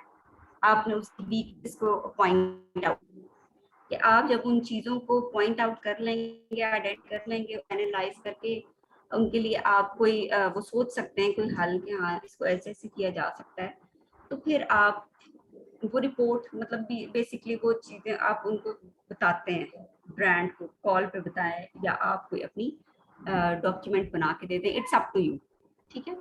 ऑब्वियसली ये सारी मैम आप करके कहीं ना कहीं अपने पास रखेंगे ना, ऐसी जुबानी तो नहीं याद रहती। जी जी मैम अगर प्रीवियस स्लाइड पे मूव कर दें एक minute, sorry, previous deficiency one report, next. जी जी डेफिशिएंसी रिपोर्ट पे, तो मैं जी ये समझना चाह रहा हूँ जैसे अब हमने एक फॉर एग्जांपल एक ब्रांड फाइंड कर लिया जो अच्छा सेल हो रहा है, सब कुछ हो रहा है, लेकिन डेफिशिएंसी रिपोर्ट में उसकी इमेजेस, टाइटल, बुलेट पॉइंट जो है वो अच्छे नहीं है, लेकिन सेल शेयर बाकी सारा क्राइटेरिया फुलफिल कर रहा है वो, ठीक है। तो हम लिस्टिंग तो खुद से चेंज नहीं कर सकते जहां तक मुझे पता है या मेरी नॉलेज है, हम नहीं लिस्टिंग तो नहीं वो बिल्कुल जिस नहीं, ब्रांड की है हम नहीं वो ही करेंगे। करता है, तो हम तो जी उसका एक पार्ट बन जाएंगे ना। तो ये डेफिशिएंसी रिपोर्ट हमारे लिए कितनी इम्पोर्टेंट है, क्योंकि वो सेल तो वो तो ऑलरेडी आ फिर रही है। देखें, अब डेफिशिएंसी रिपोर्ट लाजमी नहीं है कि आप इसकी तरफ जाएं, क्योंकि ये टाइम टेकिंग प्रोसीजर होता है, ठीक है। हर पता, लेकिन ठीक है आप लोगों को इस चीज का एक आइडिया हो कि इस तरह से भी काम किया जा सकता है, ठीक है। कुछ लोग बोल सकते हैं लेकिन बिल्कुल ही डेफिशिएंसी रिपोर्ट की तरफ नहीं जाते हैं। तो it's your choice, totally up to you, कि आप इस तरह से काम करना चाहते हैं या नहीं, या आप सिर्फ हंटिंग करके ब्रांड्स को हंट करके अपने क्राइटेरिया पे निकाल के, मतलब छोटे ब्रांड्स को आप साइड पे करके आप उनको कांटेक्ट करना चाह रहे हैं, कॉल कर रहे हैं, ईमेल कर रहे हैं, उस तरह से कर रहे हैं, तो वो भी बिल्कुल ठीक है। लेकिन मैं चाह रही थी मैं आपको जी जी मैं सिर्फ आइडिया। ये समझना चाह रहा हूँ डेफिशिएंसी रिपोर्ट का पर्पस क्या है। फॉर एग्जांपल, क्या हम अपनी सेल को, ओवरऑल सेल को बूस्ट करने के लिए एक डेफिशिएंसी रिपोर्ट बनाते हैं और फिर अपने ब्रांड को बेचते हैं ताकि उसकी लिस्टिंग ऑप्टिमाइज हो जाए? जब लिस्टिंग ऑप्टिमाइज होगी तो सेल शेयर मेरा भी ज्यादा होगा अगर उसकी जी ये सेल ज्यादा हो रही। दोनों पर्पस हैं। एक पर्पस हो सकता है इसका अप्रूवल लेने के लिए, कि जिस ब्रांड से आपको अप्रूवल नहीं मिल रहा आप उसको डेफिशिएंसी रिपोर्ट बना या दिखाएंगे ताकि वो आपका नॉलेज देख के आपको अप्रूवल दे दे, ओके ठीक मैम, है। एक थैंक यू। Purpose, okay. अच्छा, इसमें क्राइटेरिया होगा कि ब्रांड आप देखें कि आपका कोई अगर targeted area if you have, क्या उसमें फॉल करते हैं कि नहीं। आप उसकी वेबसाइट को चेक कर रहे हैं, फोन नंबर, फेसबुक वगैरह सारी चीजें आप उसकी निकाल लें। बेसिकली आपके पास उसका सारा नॉलेज, सारी इंफॉर्मेशन होनी चाहिए, ठीक है। आप देखेंगे उसका average revenue of that brand of all the products, ठीक है। किसी एक प्रोडक्ट का नहीं मैं कह रही, average revenue all the products of full product range should be around 50,000 Euros, ठीक है। अगर वो इतना है देन गो फॉर दिस। अगर इससे छोटा ब्रांड है तो फिर उसके ऊपर इतना टाइम लगाने की जरूरत नहीं होती, ठीक है। इसमें फिर आप देखें कि आपको कोई ऐसे प्रोडक्ट्स नजर आ रहे हैं जो अमेजोन पे हैं, उन पे होलसेल हो रही है, और अगर आप भी उसमें आपका सेल्स शेयर हो तो वो अच्छा होगा, ठीक है। उस चीज को भी आप चेक करें और फिर आप देखेंगे कि यू नीड टू चेक उसके प्रोडक्ट्स में ये फॉलोइंग थिंग्स होनी चाहिए मैम उसके मैम प्रोडक्ट्स में। सॉरी जी क्वेश्चन मैम, आप ये कैसे पता करेंगे कि इसका रेवेन्यू 50,000 है, जो भी है, वो कैसे पता चलता है ब्रांड का? वो हमने हीलियम 10 पे देखा था ना, एक्सरे जब आप रन करते हैं वो आपको एक एवरेज सा वो बता रहा होता है। वो तो एवरेज रेवेन्यू और- पर्टिकुलर लिस्टिंग की बताएगा। हाँ लिस्टिंग का होता है ना। सॉरी नहीं, हमने पूरे एक पेज पे भी रन किया था ना ब्रांड के, जहाँ पे हमने निकाले थे। मेरा इस वक्त हीलियम हो नहीं, चल नहीं रहा। जो था आपका जैसे मैंने अगर एक्स लिखा है, ठीक है, ब्रांड के सारे प्रोडक्ट खुल गए, उसको आप चेक कर लें कि उसमें कोई इधर उधर के प्रोडक्ट्स ना हो। फिर आपने जब उस पेज के ऊपर रन किया था हीलियम, तो वो आपको उसका एवरेज रेवेन्यू शो करता है वहां पे, वहां से आपको आइडिया हो जाएगा। ठीक है, मेन अमेज़न के पेज के ऊपर करो, जो सर्च बार है उस पे अपना ब्रांड नेम लिख के और उसके जितने भी प्रोडक्ट आए हैं उस पे हीलियम रन करो। जी जी, ठीक है। अच्छा, ये क्राइटेरिया ये होगा कि आप देखें कि उनमें ऐसे प्रोडक्ट्स हैं जिसकी जो है सेल्स इक्विटी 60 हो, और उसकी लिस्टिंग जो एक प्रोडक्ट की लिस्टिंग है वो क्योंकि देखिए आपने सारे प्रोडक्ट अगर नहीं करने, फॉर एग्जांपल उसके पास 50 प्रोडक्ट्स हैं, आपको अगर 7-8 प्रोडक्ट ऐसे मिल रहे हैं जिन जो इस प्रोडक्ट क्राइटेरिया पे फॉल करते हैं, देन गो फॉर इट। तो उसमें ये है कि आपकी जो लिस्टिंग है उसका मंथली रेवेन्यू 1500 यूरोस का हो, आपका जो रेवेन्यू शेयर हो वो एटलीस्ट 500 यूरोस का हो, देन गो फॉर इट। अगर इससे कम है जो ये क्राइटेरिया है, तो फिर आप उसको छोड़ दें। आपका एस्टिमेटेड प्रॉफिट जो है वो 250 यूरोस बन रहा हो, सेल प्राइस भी 15 यूरो से अबव हो, नंबर ऑफ रिव्यूज जो हैं उसमें 25 प्लस हो, बीएसआर और प्राइस जो है वो 90 डेज में उसकी स्टेबल रही हो। अच्छा, ये भी देख लें कि प्रोडक्ट जो है वो ब्रांड रिस्ट्रिक्टेड तो नहीं है, मतलब उस पर ब्रांड खुद बैठा बेच रहा है और वो कह रहा है कि बस, वो आपको कीपा से पता चल जाएगा कि उसकी सेलिंग कौन कर रहा है। हमने कीपा पे देखा था ना कि वो एक तो बाय बॉक्स सेलर का नाम आ रहा होता है, सेलर का नाम, और कुछ पे मैम ब्रांड सेल कर रहा होता है। मैम जी मुझे थोड़ी सी कंफ्यूजन हो रही है इधर, जी जी मैं भी आप क्लियर कर दें उसको। तो जी। कंफ्यूजन ये हो रही है कि आई डोंट नो इसको मैं सोर्सिंग से रिलेट करूं या फिर प्रोडक्ट हंटिंग से रिलेट करूं, क्योंकि प्रोडक्ट क्राइटेरिया ये सारी चीजें तो हम पीछे प्रोडक्ट हंटिंग के उसमें जा रहे थे, देखने वाली हैं बेसिकली। तो ये सोर्सिंग के अंदर ये किस तरह आ रही हैं चीजें, ये कैसे रिलेट कर रहे हैं? क्योंकि सोर्सिंग हम किसको कहते हैं कि आपने जब फिजिकली प्रोडक्ट किसी से लेने हैं, आप अगर किसी से कोई प्रोडक्ट लेना चाह रहे हैं, फॉर एग्जांपल आप कहते हैं मैं निविया के प्रोडक्ट्स करना चाहता हूँ, अब निविया को चेक करते हैं क्या वो इस क्राइटेरिया पे उतर रहा है। अगर उतर रहा है तो फिर आप जोर लगाते हैं कि मुझे निविया का अप्रूवल मिल जाए। तो अब निविया के अप्रूवल लेने के लिए आपको कुछ स्ट्रगल करनी पड़ती है। मैम वो तो फिर ब्रांड क्राइटेरिया हो सकता है, यहाँ पे तो ईच एंड एवरी लिस्टिंग की बात कर रहा है, listing generate 5-15,000 euro per month, looks like कि ये प्रोडक्ट हंटिंग कर रहा है। सेकंड पॉइंट मुझे समझ आ रही है। ये वाकई प्रोडक्ट हंटिंग के अंदर सारी चीजें। चलें, उसको आप प्रोडक्ट हंटिंग कर लें कि डेफिशिएंसी रिपोर्ट आप वहां पे बनाएंगे और फिर सोर्सिंग के लिए यूज कर लेंगे। मैम मेरा सिर्फ पूछने का मकसद ये है कि क्योंकि आज का जो मेन टॉप ऊपर भी आप देखें तो स्लाइड सोर्सिंग की ही स्लाइड है, तो मैं सिर्फ ये समझना चाह रहा हूँ क्या मैं कोई चीज डिफरेंट समझ रहा हूँ इधर कि सोर्सिंग में ये चीजें होनी चाहिए और हमने, क्योंकि ये तो प्रोडक्ट सिलेक्शन पे बात हो रही है, सारी प्रोडक्ट सिलेक्शन की हो गई तो नेक्स्ट सोर्सिंग में हमने क्या करना है। ठीक है, तो सोर्सिंग में इसलिए मेरा पूछने का मकसद ये है कि मे भी मैं कुछ डिफरेंट समझ रहा हूँ सोर्सिंग में। नहीं नहीं, ठीक है, आप सही कह रहे हैं। ये आप इस सारे प्रोसीजर से गुजर के आके फिर सोर्सिंग करते हैं। एग्जैक्टली सोर्सिंग बेसिकली हम उस चीज को कहते हैं कि आपने जब सप्लायर के साथ बातचीत करनी है और उससे फिजिकली उसके सप्लायर बाद से प्रोडक्ट कांटेक्ट लेना है। करना है, सप्लायर से कांटेक्ट करना है ना। जी, तो सप्लायर से कांटेक्ट करने के लिए काफी सारी चीजों से गुजरना पड़ता है आपको। हंटिंग भी करनी पड़ती है, रिसर्च भी करनी पड़ती है, और प्रोडक्ट्स के अलावा इस तरह की सारी इंफॉर्मेशन देखनी पड़ती है जो कि सप्लायर के बारे में भी होती है, प्रोडक्ट के बारे में भी होती है, जी मैम, कंपेटिटर्स के बारे में भी हो सकती है। ये सारे स्टेप्स हम करके आ गए। अब जो जो मुझे समझ आई है अभी तक जो सोर्सिंग में मैंने देखा है, जो हमने पहला पॉइंट डिस्कस किया था कि हम मेल करेंगे ठीक है, उनसे अपने अकाउंट ओपन करेंगे, then we will buy it. So वो चीज़ तो मुझे सोर्सिंग से रिलेट लग रही है, लेकिन ये नहीं लग रही। तो ये सारे प्रोसेस से तो हम होके आ रहे हैं आहिस्ता आहिस्ता, क्योंकि पिछली क्लासेस में हमने हंटिंग की है। तो सोर्सिंग में और क्या चीज़ें हैं इसके अलावा? नहीं, इसके अलावा और कुछ भी नहीं है। ठीक है मैम, ऐसा है, देखिए एक एक चीज़ कर लिया करें कि जब आप क्लास स्टार्ट करें ना, तो उसमें बेनिफिट ये होगा कि आप आज के टॉपिक का एजेंडा मेंशन कर दें, तो वो थोड़ा हेल्पफुल रहेगा, ताकि चीज़ें सारी हमें पता हो क्या कनेक्ट हो रही हैं आगे, चलें इफ ठीक है, possible. Next thank time you. इंशाल्लाह इसी तरह से कर लेंगे।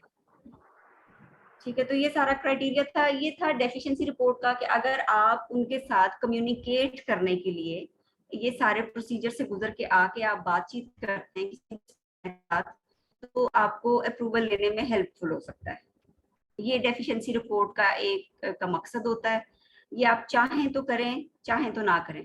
ज्यादातर लोग मैंने देखे डेफिशिएंसी रिपोर्ट के बगैर ही काम कर रहे होते हैं, लेकिन अगर एक कोई चीज इस सारे सिलसिले में यूज हो रही है, तो हमारा मकसद होता है कि वो सारी चीजें एटलीस्ट आपके नॉलेज में जरूर हो।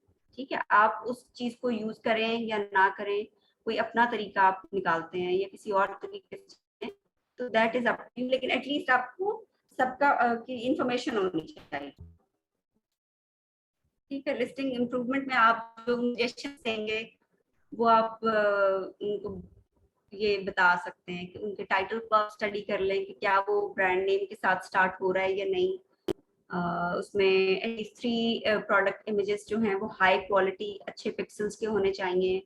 उसमें 5 बुलेट पॉइंट्स होने चाहिए जिसमें वो उसके फीचर्स को हाईलाइट कर रहा है, उसके फायदे बता रहा है। ये नहीं कि बस ऐसे ही डिस्क्राइब करी जा रहा है सिर्फ प्रोडक्ट को। ठीक है, वो अच्छे मतलब ऐसे पॉइंट्स होने चाहिए जिससे कस्टमर अट्रैक्ट हो। और ऑप्शन में जो भी जो है ना, वो उसी के बारे में अच्छा कंटेंट लिखा हुआ होना चाहिए। और नेगेटिव रिव्यूज जो हैं उनके बारे में कोई रिस्पॉन्सेस होने चाहिए, जो भी क्वेश्चंस हैं उनके आंसर्स दिए हुए होने चाहिए। ये सारा था उसका डेफिशिएंसी रिपोर्ट का। आप उसमें अगर आप ये बनाना चाहते हैं तो उसमें आप थोड़ी सी स्क्रीनशॉट्स भी ऐड कर सकते हैं, जिसमें उसके वीक एरियाज को हाईलाइट कर सकते हैं, स्ट्रॉन्ग एरिया को हाईलाइट कर सकते हैं डिफरेंट कलर्स के साथ। आप उसको बता सकते हैं कि ये डिफरेंट सेलर्स इस इन प्रोडक्ट्स पे बैठे हुए हैं, ये इनके इन्वेंट्री लेवल्स हैं। अच्छा, इन्वेंट्री लेवल से मुझे याद है कि मैंने आपको एक क्रोम एक्सटेंशन भी बल्कि दिखानी है। ठीक है, जिससे आपको इन्वेंट्री लेवल्स का पता चलता है। ठीक है, उसमें आप हीलियम 10 के, अगर जंगल स्काउट है या एएमडी स्काउट है, अगर कोई भी और आपने टूल यूज किया हुआ है या कीपा है, तो आप उनके जो है वो स्क्रीन शॉट्स लेके आप वो भी दिखा सकते हैं। अच्छा, मैं आपको वो दिखा दूं, seller add on.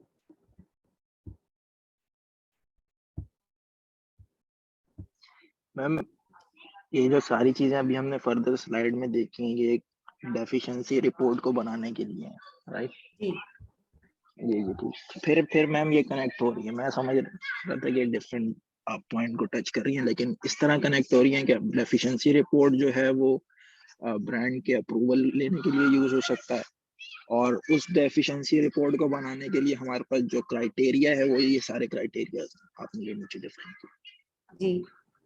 Okay ma'am, thank you. अच्छा, यहाँ पे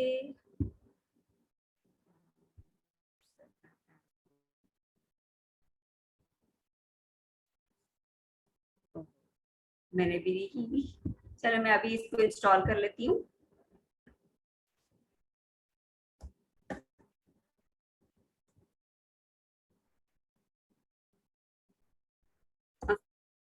मैंने भी बैटरी थी तो मेरी काफी सारी चीजें चाहिए। ये क्रोम एक्सटेंशन है, ऑनलाइन सेलर एड ऑन। आपको ना सारे सेलर्स की वो दिखा देती है, इन्वेंट्री लेवल्स। तो ये आपके पास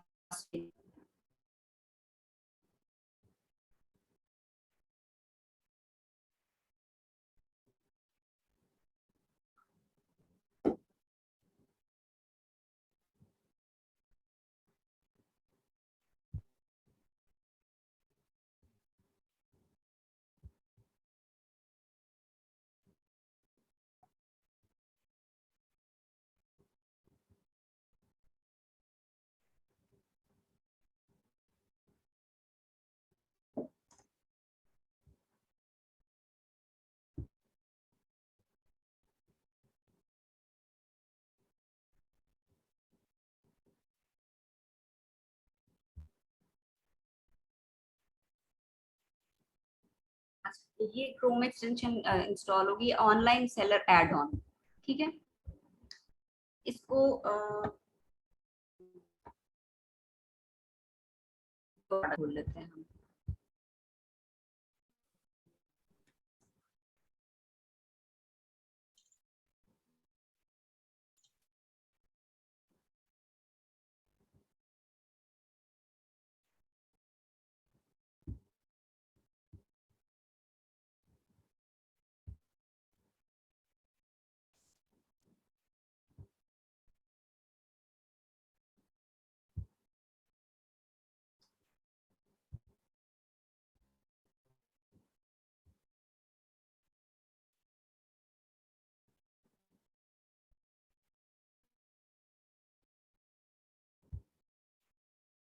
ये खोलूंगी, इसमें 7 सेलर्स हैं। दिखाना चाह रही थी आपको कि जितने सेलर्स होंगे ये सबकी इन्वेंट्री आपको शो कर रहा होगा। बट सामने ये होता है कि अपनी इन्वेंट्री भी कर लेते हैं किसी तरीके से, लेकिन ये कि चले एक रफ आइडिया, आप 100% रिलाई नहीं कर सकते। ठीक है, इस पे आपने क्या, हाँ, ये अब आपको इसके जितने सेलर्स कुछ करा था 7 का यहाँ पे लेवल होना चाहिए, शो होना चाहिए।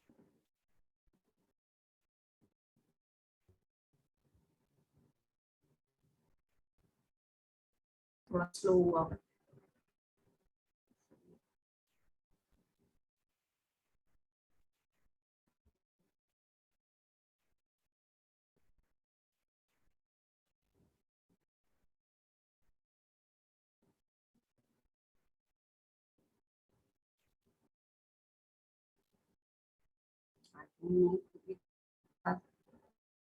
ओके,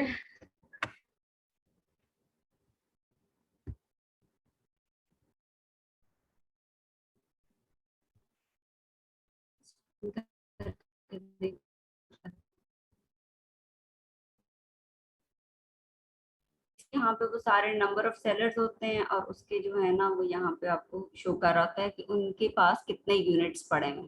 क्या वो आपको साथ कौन सा एफ सेलर है, कौन एफ सेलर है, और अगर अमेजोन है तो उसका भी वो आपको शो कर रहा होता है अमेजोन के पास कितने ही पड़े हैं।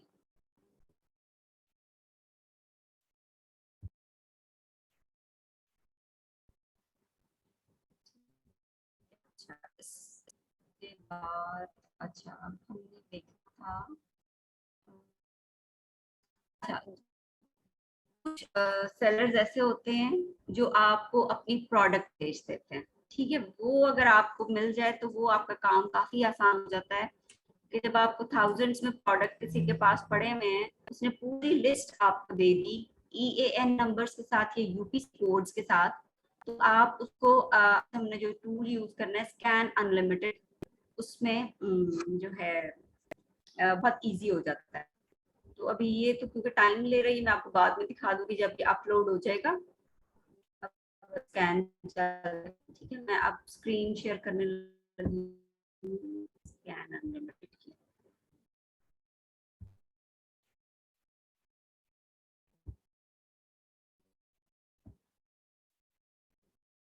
अच्छा, ये जो टूल है स्कैन अनलिमिटेड, इसके अलावा भी होता है अमेजोन AMZ एनालाइजर या होलसेल इंस्पेक्टर जो है वो तो वैसे यूएस से साइड पे यूज होता है, वो यूरोप में नहीं होता। जो है AM वो भी अच्छा है, क्योंकि सबसे ज्यादा अच्छा जो है ना वो एक्सपीरियंस है स्कैन अनलिमिटेड के साथ, मुझे इसके साथ ज्यादा मजा आया। तो इसको आप देख लेंगे, इस तरह से इसका होता है इंटरफेस। यहाँ पे कुछ इंफॉर्मेशन होती है कि यहाँ से आप न्यूज स्कैन कर सकते हैं, ये इसका डैशबोर्ड है जो कि आपको शो हो रहा है। यहाँ से स्कैन्स या प्रोडक्ट फोल्डर्स और इस तरह की सेट करा, ये सारी तैयारी होती है, इनकी कुछ भी जरूरत नहीं है। अब बेसिकली हमारा मकसद है डैशबोर्ड और न्यूज स्कैन, इसके अलावा आपको किसी चीज की इसमें जरूरत नहीं पड़ती। ठीक है, आपको कह रहा है कि ये स्टार्ट स्कैन एक्सटेंशन है। Drag and drop a file.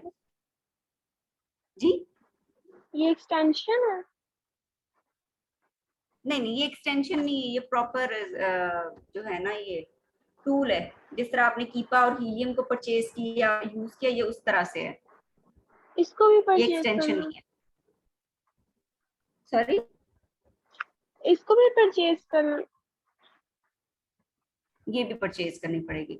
आप ये कर सकते हैं ना, किसी प्रोवाइडर से आप पैकेज ले लें, और पैकेज में आप अपनी पसंद के टूल्स कह सकते हैं कि जी मुझे हीलियम, कीपा और स्कैन का चाहिए। तो वो उन्होंने, बल्कि टूल प्रोवाइडर्स ने इनके नाम रखे हुए होते हैं कि ये जी होलसेल पैकेज है, ये प्राइवेट लॉन्च पैकेज है। तो वो होलसेल पैकेज जब आपको देते हैं, एक तो वो जरा चीप हो जाएगा आपके लिए, और उसमें ज्यादातर ऐसे और भी 2-3 टूल्स आपको मिल जाएंगे जो होलसेल में काम आ सकते हैं, क्योंकि टूल्स तो बेशुमार हैं, लेकिन हम आपको बेसिक और कम टूल्स के साथ जो है ना होल्ड करने का बताते हैं। क्या अच्छा, ये ड्रैग एंड ड्रॉप फाइल आके आप अपनी फाइल डाल सकते हैं और उसको कर सकते हैं। ठीक है, मैं ऐसी रैंडमली ले आऊंगी कोई फाइल।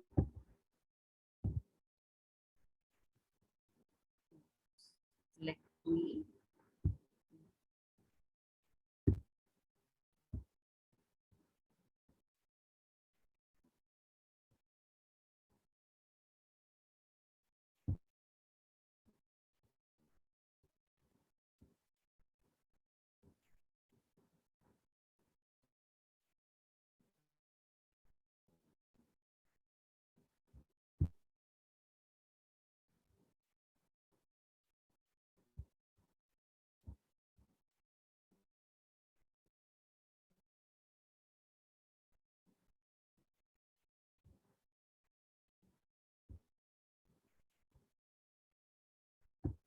स्कैन नहीं कर रहा, मुझे लग रहा है यार नेट का इशू आ गया है।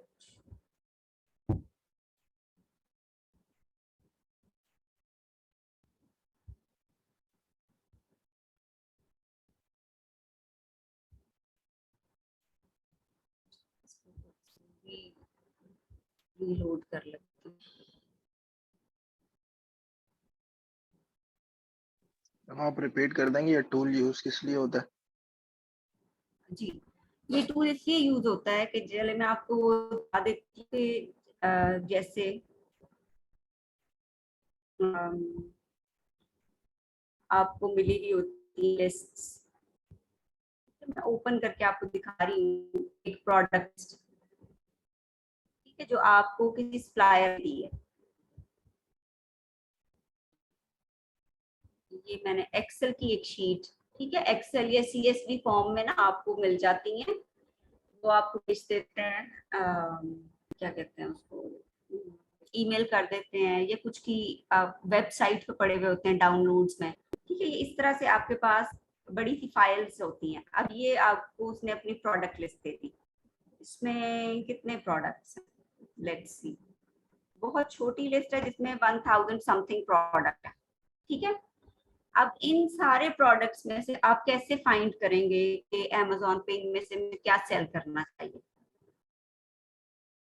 मतलब आपको कुछ जो है वो 10,000 प्रोडक्ट्स की लिस्ट भेज देते हैं, इवन 40-50,000 प्रोडक्ट की लिस्ट है बड़े बड़े सप्लायर्स के पास। आपने इनमें से सिलेक्ट करने अपने प्रोडक्ट्स, वो प्रोडक्ट जो हमारे क्राइटेरिया के मुताबिक है, जिनकी डीएसआर, जिनकी प्राइसेस, जिनका सेल्स शेयर, मंथली सेल्स, उसके मुताबिक आपने यहाँ से जब प्रोडक्ट सिलेक्ट करने तो वो किस तरह से होंगे, वो हम करेंगे स्कैन लिमिटेड के थ्रू।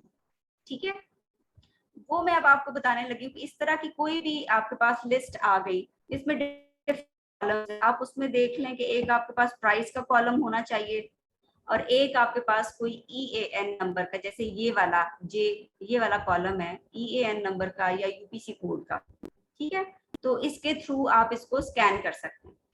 अब ये जर्मन प्राइसेस एक तो उन्होंने कॉमर्स में दी हुई होती है, ये भी इशू करती हैं थोड़ा सा स्कैन अनलिमिटेड में, इसको आपको पहले थोड़ा सा कन्वर्ट करना पड़ता है पॉइंट्स में, तो उसके बाद आप करें। अच्छा, मैं आपको वापस लेके जा रही हूँ स्कैन पे। तो जब आपके पास इस तरह की लिस्ट आ गई, तो अब हमने उसको स्कैन कैसे करना है। तो ये मैं अपने पास से एक लिस्ट उठा रही हूँ, लेकिन इसको कोई प्रॉब्लम हो गई है। हालांकि अभी मैंने क्लास शुरू होने से पहले कुछ लिस्ट वगैरह वो करके देखी थी, तो वो स्कैन हो गई थी। और मैं चाह रही हूँ कि ये आज ही ये सारा काम हो जाए, नेक्स्ट क्लास पे ना जाए।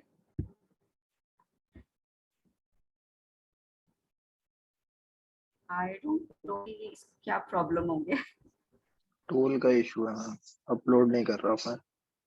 अपलोड नहीं कर रहा ना, कि अपलोड नहीं करेगा तो उस तरह से तो कुछ भी नहीं हो सकता। मैम ड्रैग ड्रॉप करके देख लें, जी समटाइम ड्रैग ड्रॉप करने से चल जाता है, ड्रैग ड्रॉप करके देख लें। जी तो वही कर रही थी, ड्रैग एंड ड्रॉप उधर से।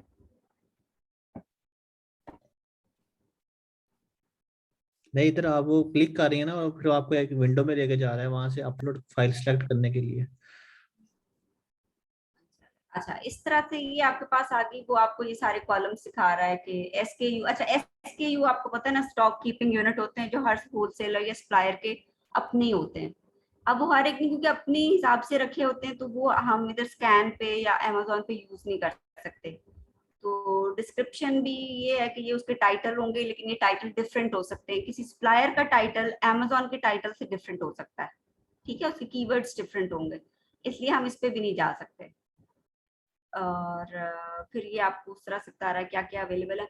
अच्छा जो जो भी सप्लायर होगा ना, उसके कॉलम्स हर एक डिफरेंट होंगे। कोई आपको अवेलेबल ये बताएगा, कोई नहीं बताएगा। कोई आपको कहेगा जी वैट इंक्लूसिव प्राइस है, कोई कहेगा वैट एक्सक्लूसिव प्राइस है, ठीक है। कुछ भी आपको बता देगा। किसी में कॉलम होगा in stock, out of stock, different तरह के कॉलम्स होंगे। लेकिन आपने मेक श्योर करना है कि आपके पास एक प्राइस कॉलम हो और एक यूपीसी या ईएएन कोड्स का कॉलम हो, ठीक है।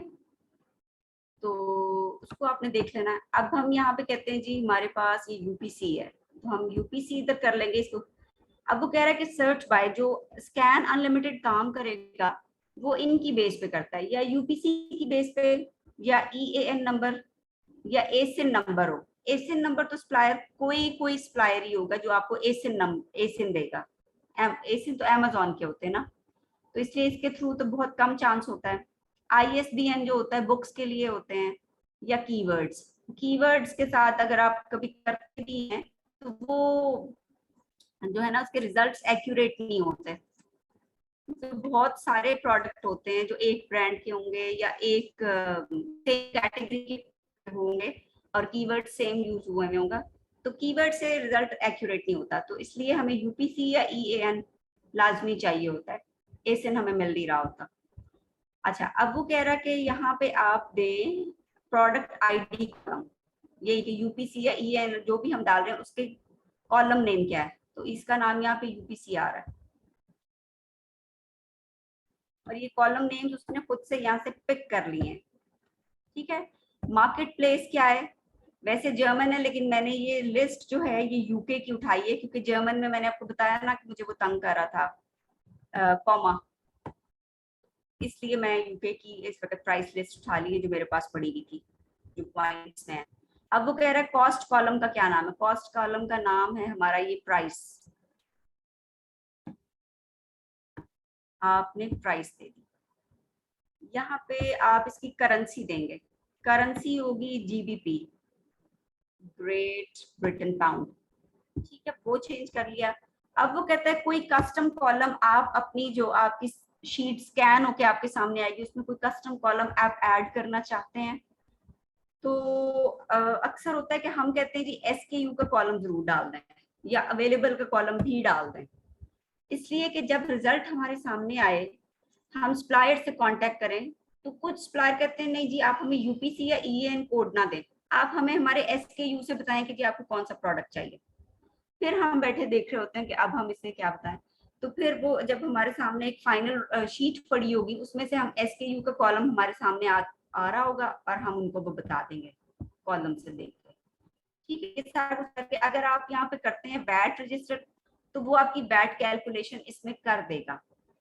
लेकिन मैं इसमें नहीं करती। मुझे होता है ज्यादातर कि मैं इसको मैनुअली वैट को कैलकुलेट करूं ताकि ज्यादा एक्यूरेट रिजल्ट हो। But you can always do it. आप करना चाहते हैं तो आप जरूर करें।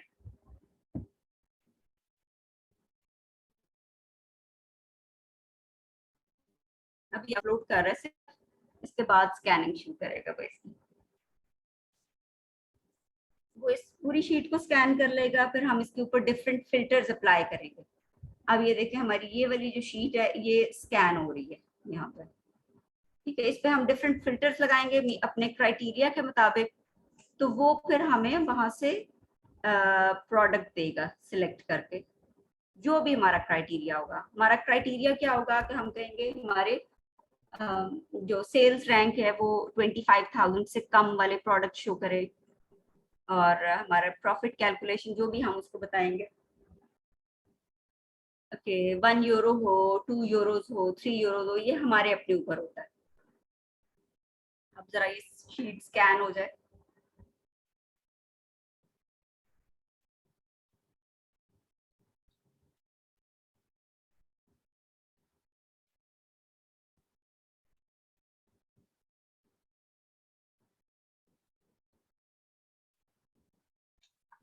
मैम एक क्वेश्चन है। जी जी पूछें। जी मैम, अगर आपको सप्लायर शीट देता है अपनी एक्सेल शीट जो भी है, लेकिन उसमें जी ये तो नहीं पता चलेगा कि उसकी सेल्स रैंक कितना है अमेज़न पे, नहीं, तो फिर हम कैसे वो पता आपको इधर से पता चलेगा या चलेगा अमेजोन से पता कि चलेगा कितना सेल हो रहा है? या आपके पास है। हम्म।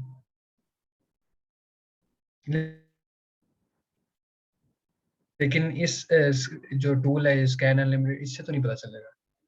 इससे पता चल जाता है। इस पे तो हम फिल्टर लगाएंगे ना।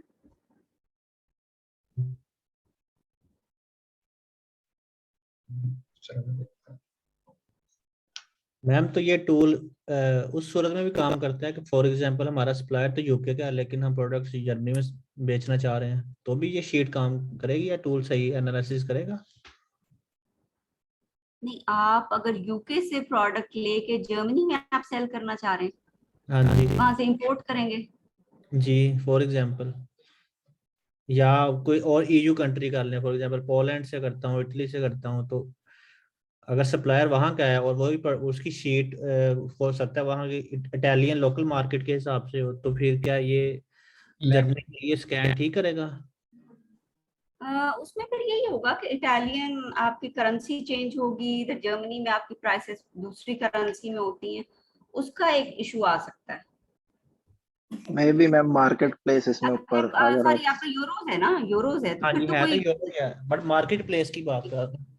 हाँ, हाँ आपने इटली से लिया या आपने हॉलैंड से लिया, उससे नहीं फर्क पड़ता। आपके पास यूरो में उसकी प्राइस लिखी हुई है, वही यूरो में प्राइस आपके पास अमेजोन पे भी है, ठीक है। कॉस्ट प्राइस भी और अमेजोन प्राइस भी आपके पास दोनों है, तो वो फिर आप कर सकते हैं। बाकी आप उसमें फिर शिपिंग चार्जेस वगैरह ऐड कर लें, ये आपका वर्क करता है उसमें। ठीक है।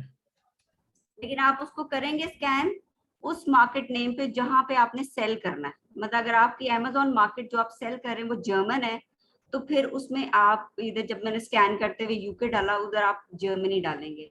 अगर आपने सेल इटली में करना है तो आप यहाँ पे स्कैन में मार्केट प्लेस इटली डालेंगे अमेजोन की, क्योंकि हर मार्केट प्लेस का वो डिफरेंट डेटा होता है ठीक है अमेजोन का। जी, ठीक है। मैम मार्केट प्लेस कैसे चेंज करते हैं इस टूल में? जी, इस टूल में मार्केट प्लेस कैसे चेंज करते हैं? वो अभी शुरू में मैंने किया था ना, चलो मैं आपको दोबारा दिखा देती हूँ। वो तो मैं दिखा देती हूँ। अच्छा, अब ये सारी की सारी शीट मेरे पास होके आ गई। यहाँ पे वो कह रहा है जी इतने प्रोडक्ट्स हैं। अच्छा, एक चीज आप नोट करें कि वहां पे 1000 प्रोडक्ट थे शीट में, अराउंड 1000 थे। यहाँ पे ये 7000 समथिंग शो कर रहा है। एक तो ये रीजन हो सकती है कि कुछ प्रोडक्ट हो सकता है थोड़ा सा रिपीट हो रहे हो, टूल है ना। दूसरी रीजन ये होती है कि एक प्रोडक्ट डिफरेंट एसेंस के साथ पड़ा हुआ है, वेरिएशंस में पड़ा हुआ है। पैक ऑफ 2 है, पैक ऑफ 3 है, पैक ऑफ 5 है, या कलर वेरिएशंस आ गई, उस तरह से डिफरेंटेशंस हो गए, तो इसलिए ये नंबर ऑफ प्रोडक्ट आपको यहाँ पे ज्यादा शो कर रहा है। ठीक है, कि एक ही EAN नंबर है लेकिन वो डिफरेंट नंबर ऑफ पैक्स में यूज हो रहा है, या उसके अगर कलर चेंज हो रहे हैं। अब ये देखिए इस तरह से ये कॉलम्स आपको शो कर रहा है, ये यूपीसी का कॉलम आ गया, ये कॉस्ट कॉलम आ गया, डिस्काउंट कोई भी नहीं मिल रहा, एसिन, यहाँ पे उसने आपको एसिन्स ला के दे दिए। ये वो शीट है जिसमें आपके पास सिर्फ यूपीसी कोड था, लेकिन स्कैन अनलिमिटेड ने आपको एसिन भी दे दिया है, और यहाँ पे वो इसका आपको दिखा रहा है, क्या कहते हैं, टाइटल। टाइटल पे अगर आप क्लिक करें तो वो आपको डायरेक्ट Amazon के पेज पे ले जाएगा। मैंने उसको क्लिक किया है और वो मुझे Amazon पेज ओपन करके दे रहा है इस प्रोडक्ट को।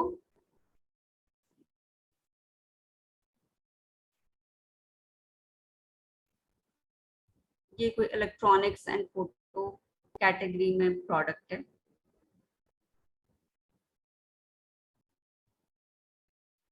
आप अपना कैटेगरी का भी फिल्टर ऑन कर सकते हैं वहां पे। थोड़ा सा चलिए ये ओपन होता है तो फिर मैं आपको दिखा देती हूँ, साथ साथ मैं आपको दिखाती हूँ। यहाँ पे ये वो ब्रांड बता रहा है और ये उसने सेल्स रैंक आपको शो कर इन प्रोडक्ट्स के। ठीक है, जो आप बात कर रहे थे ना सेल्स रैंक, तो स्कैन आपको सेल्स रैंक देता है। सारी इंफॉर्मेशन वो यूपी से Amazon की वेबसाइट पे मैच करके ये सारी ले आई है, उसकी हाइट, लेंथ, विड्थ, वेट सारी उस प्रोडक्ट का निकाल के ले आया है। यहाँ वो आपको बता रहा है कि पैकेज क्वांटिटी क्या है, मतलब पैक ऑफ 1 है या पैक ऑफ मल्टीपल प्रोडक्ट्स है। ये उसकी प्राइस ऑन Amazon शो कर रहा है, ऑफर्स के इतने number of sellers in products के ऊपर हैं। ठीक है, ये कैटेगरी शो कर रहा है, ये वॉच है, स्पोर्ट्स है। यहाँ पे भी आप अपना फिल्टर ऑन कर सकते हैं। अभी वो कर लेते हैं हम। FBA फी भी आपको शो कर रहा है, रेफरल फी भी शो कर रहा है। अगर वेरिएबल क्लोजिंग फी है वो तो खैर यहाँ पे तो 0 जा रही है। शिपिंग कॉस्ट, प्रेप फी वगैरह कुछ भी नहीं है। ठीक है, साइज, कलर, ये वेरिएशन अगर है तो वो उसके एसियंस आपको शो कर रहा है। वैट हमने क्योंकि इसको रजिस्टर नहीं किया इसलिए 0 शो कर रहा है। अगर मैं इसको वैट रजिस्टर्ड कहती तो वो यूके के मुताबिक वैट की यहाँ पे कैलकुलेशंस करके शो कर रहा होता है। नेट प्रॉफिट ये माइनस में जा रहा है, ROI माइनस में। ठीक है, ये SKU का मैंने उसमें उसको कहा था कस्टम कॉलम ऐड करे, उसने ऐड किया। अवेलेबल नंबर ऑफ प्रोडक्ट्स वो भी यहाँ पे शो कर रहा है। ठीक है, तो अब ये देखिए ये एक प्रोडक्ट है जिसमें प्रॉफिट है, बाकी में नहीं आ रहा कुछ में, मतलब ये सारे लॉस में जा रहे हैं। अब हम इसके ऊपर यहाँ पे डिफरेंट फिल्टर्स लगा सकते हैं।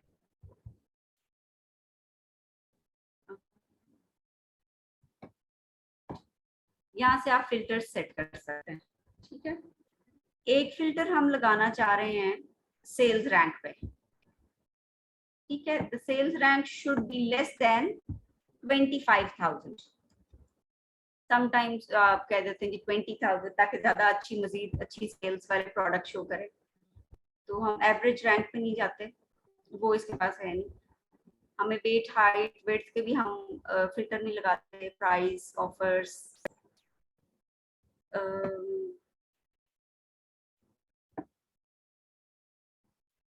प्रॉफिट में आप कहते हैं जी मोर देन, ग्रेटर देन और इक्वल टू 2 यूरोज हो, 2 पाउंड्स हो। ठीक है, उसको ऐड कर लिया।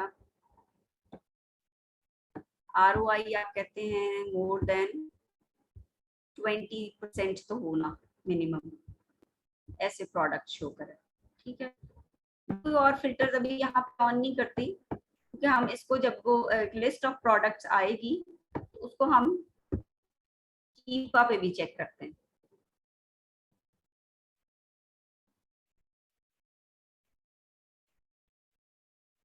अब ये देखिए, अब वो मुझे नंबर ऑफ प्रोडक्ट्स दिखा रहा है 1326, लेकिन इसमें ऐसे प्रोडक्ट्स भी वो शो कर देता है कि मैंने यहाँ पे फिल्टर लगाया था सेल्स रैंक का कि 25,000 से कम हो।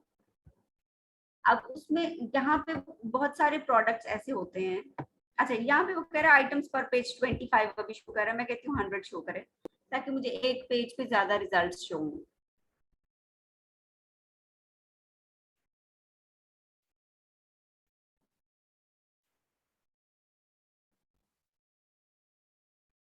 अच्छा, मैं आप कहती कि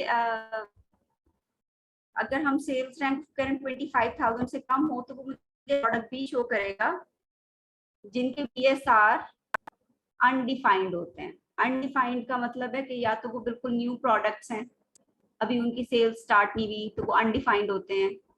अब ये वाले देखिए, अनडिफाइंड जिनके BSR होते हैं वो यहाँ पे -1 की तरह शो कर रहा होता है स्कैन अनलिमिटेड पे। अब ये जितने -1 वाले हैं ना, ये हमें नहीं चाहिए होते, हमें सिर्फ यहाँ तक चाहिए। अब ये तो बहुत थोड़े से हैं, ठीक है, आई थिंक ये कोई 20-30 भी नहीं होंगे, और यहाँ पे कोई इतने कह रहा है हमें। मैं इसको कर लूंगी डाउनलोड, ठीक है, डाउनलोड द फिल्टर्ड वंस।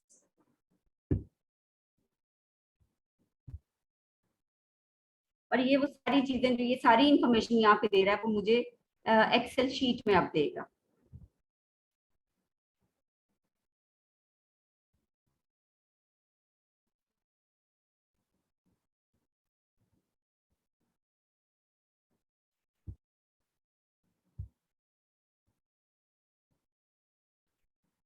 मैं आपके साथ इसको शेयर करती हूँ कि इंफॉर्मेशन जो अब हमारे पास आ गई है ये एक्सेल शीट में आ गई है। सेम वही इंफॉर्मेशन जो स्कैन पे दूसरा दे रहा था, अब मैंने एक्सेल शीट में अपने पास ले ली है, ताकि ये जो प्रोडक्ट्स आए हैं, ये EAN नंबर का कॉलम, अच्छा ठीक हो गया, ठीक है। अब ये सारे आ गए मेरे पास प्रोडक्ट्स, इनमें जो ये वाले हैं ना, ये इनको मैं रिमूव कर दूंगी, मुझे ये सारे प्रोडक्ट्स नहीं चाहिए। अभी देखिए ये मुश्किल से 17-18 प्रोडक्ट्स हैं।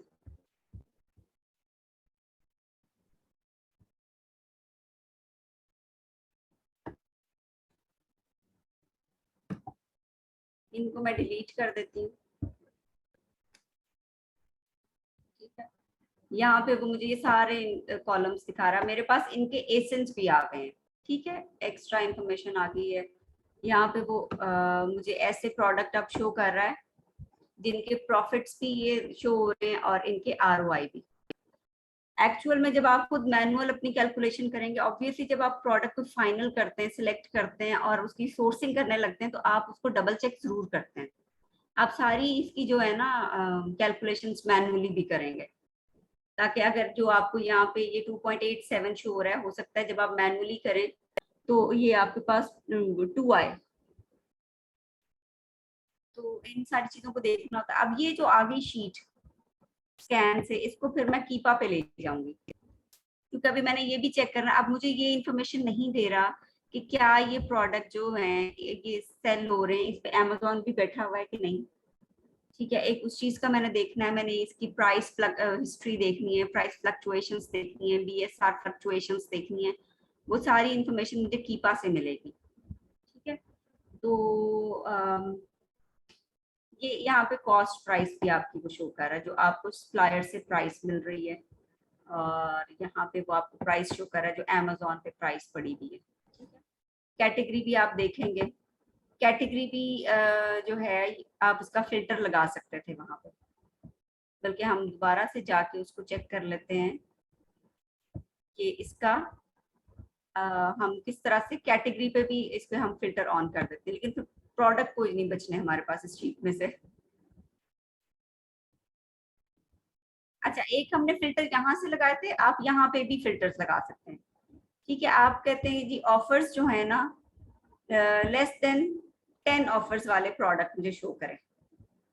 10 से ज्यादा ऑफर्स जिसमें जैसे ये 42 है, ये 31 है, ये वाले ना शो करें।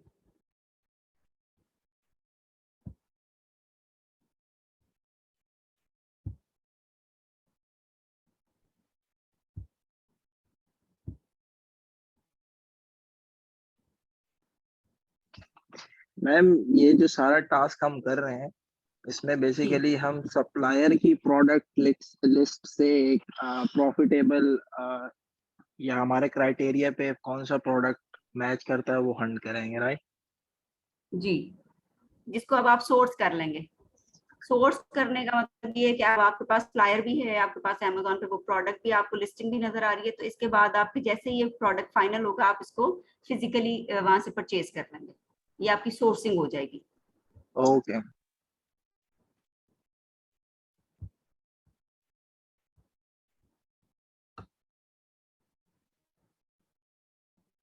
कैटेगरी, अच्छा, यहाँ से आप कैटेगरी का भी फिल्टर ऑन कर सकते हैं कि कंटेन्स या डज नॉट कंटेन।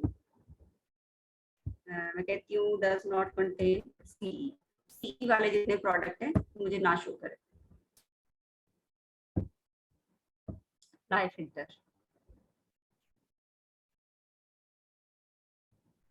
अब वो यहाँ से सीई वाले प्रोडक्ट्स निकाल देगा, और एक और ऑफर्स जो मैंने कहा था 10 से ज्यादा ऑफर्स वाले जो प्रोडक्ट है वो ना शो करे, तो वो भी इस तरह से वो ओमिट कर देगा। ठीक है, ये चेक कर लेते हैं हम इसको जाके कैटेगरी में। अब कैटेगरी में वाकई इस वक्त सीई वाले प्रोडक्ट्स को शो नहीं कर रहा।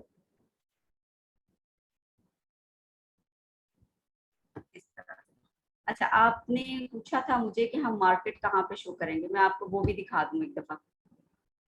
जब हम यहाँ से न्यू स्कैन कर रहे थे, इसके बाद मैंने यहाँ से प्राइस लिस्ट ली थी,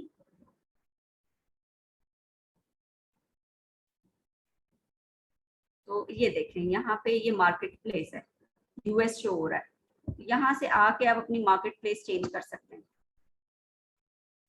अच्छा, यहाँ पे आप सोच रहे होंगे कि बड़े लिमिटेड सी मार्केट्स आ रही हैं। ठीक है, इसमें आपको मार्केट प्लेस आप कोई भी ऐड कर सकते हैं। उस ऐड करने के लिए लेकिन आपको सेलर सेंट्रल चाहिए होता है।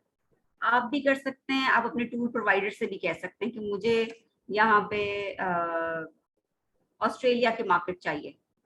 ठीक है, वो क्या करेगा कि वो ऑस्ट्रेलिया का सेलर सेंट्रल किसी का लेके या अपना लेके उसका वो डालते होते हैं, AW समथिंग टोकन होता है, वो इंफॉर्मेशन डालते हैं, तो उससे वो स्कैन पे वो वाली मार्केट ऐड हो जाती है। तो अभी यहाँ पे इन्होंने सिर्फ वो वाली ऐड की हुई जो तरह फेमस मार्केट्स हैं। अब हम क्या करते हैं कि ये जो शीट हमारे पास की है, यहाँ से मैं कॉपी करूंगी सारे एसेंस, और मैं अब आपको लेके चलूंगी कीपा पे।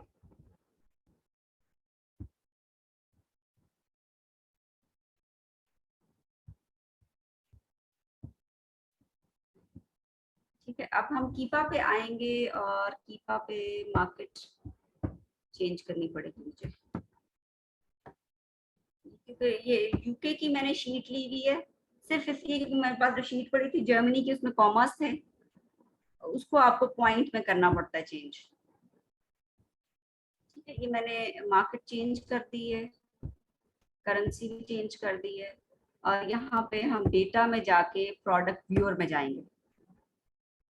ठीक है, प्रोडक्ट व्यूअर की वजह से काम बहुत आसान हो जाता है। जो मैंने एसेंस की लिस्ट ली थी वहां से, स्कैन वाली शीट से, वो मैंने यहाँ पे पेस्ट कर दी है। यहाँ मैं EAN नंबर्स भी डाल सकती थी कि मैंने एसेंस डाल दी है। अब ये सारे प्रोडक्ट मुझे कीपा पे शो हो जाएंगे, और यहाँ से मैं इनको एनालाइज कर सकती हूँ इजीली।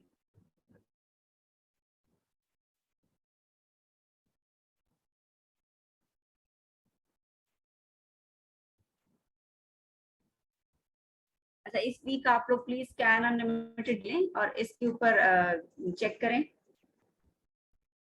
शीट जो है प्रोडक्ट लिस्ट, मैं एक शेयर कर देती हूँ ताकि आप उसके ऊपर प्रैक्टिस कर सकें।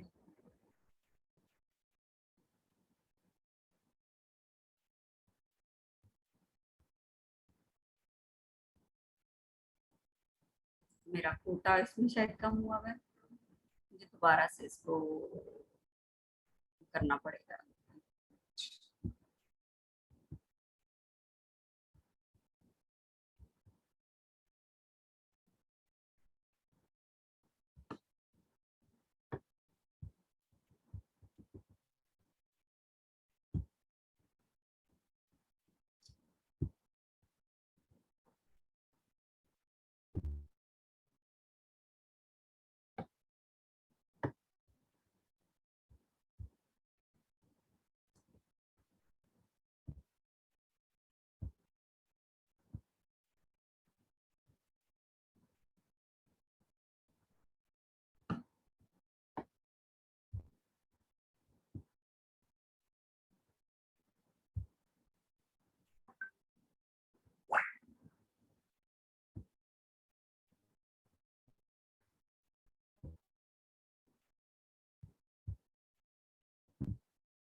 दोबारा से मुझे कॉपी करने पड़ेंगे इसके एसेंस।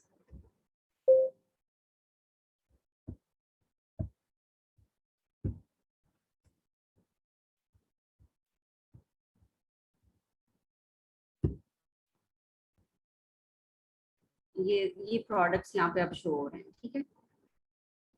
ये प्रोडक्ट्स इलेक्ट्रॉनिक्स के हैं वैसे, जो कि इतने रिकमेंडेड नहीं है, लेकिन चलें हम क्योंकि इसको सिर्फ देख रहे हैं कि हमने अपने प्रोडक्ट्स को फाइनलाइज कैसे करना है। इसमें आप देख लें हमारे सेल्स रैंक ठीक जा रहे हैं, ये वाला नहीं है, इसका सेल्स रैंक बहुत हाई है, ठीक है। इसको ओमिट कर देंगे हम। इसका आप ग्राफ चेक करें यहाँ पे, इसमें ठीक है। प्राइस फ्लक्चुएशन ये है कि मिनिमम इसकी 5.99 है और मैक्सिमम प्राइस इसकी 6.95 की है, ठीक है। इतनी बहुत ज्यादा फ्लक्चुएशन नहीं है। BSR भी देख लें 21,000 से लेके मिनिमम 4 तक गया है, लेकिन 21,000 भी हमारे क्राइटेरिया पे फॉल करता है, इसलिए कोई इतना इशू होना नहीं चाहिए। अभी हम इसकी पूरी हिस्ट्री भी चेक कर लेते हैं। ये तो 3 मंथ्स की है ना, हम ईयर की 1 ईयर की चेक कर लेते हैं, ठीक है। इस तरह से आप यहाँ पे ये हाई गया है 32,000 तक या यहाँ पे 35,000 तक, लेकिन ये काफी पुरानी बात है, मतलब 8 मंथ से गो, तो इसलिए आप इसको देख सकते हैं 6 मंथ्स का इस तरह से करके। फिर आप इसमें डेटा में जाके इसकी चीजें चेक कर सकते हैं, बाय बॉक्स स्टैटिस्टिक्स देखेंगे और उस तरह से। बाय बॉक्स का देख लेते हैं, इसमें एक का 62% है, एक का 38% है। बाय बॉक्स इसका मतलब है कि रोटेट हो रहा है, ठीक है। वो जिस तरह से हम एक प्रोडक्ट को एनालाइज करते हैं, लेकिन सबसे पहले तो हम देखेंगे इसमें अमेज़न की प्रेजेंस को, जो कि हमें भी पता नहीं चल रही थी। मैम एक क्वेश्चन है यहाँ पे, जी जी। इस प्रोडक्ट के सिर्फ 2 ही सेलर थे, बट एक सेलर के पास स्टॉक बहुत हाई है, 5,000 ऑलमोस्ट शो हो रहा है, तो क्या ऐसे प्रोडक्ट चूज करनी चाहिए या नहीं? नहीं, दोबारा देख लेते हैं, ऐसे प्रोडक्ट नहीं करने चाहिए। फिलहाल तो मैं अमेज़न को ढूंढ रही थी, पता नहीं कहाँ गायब कर दी है मैंने।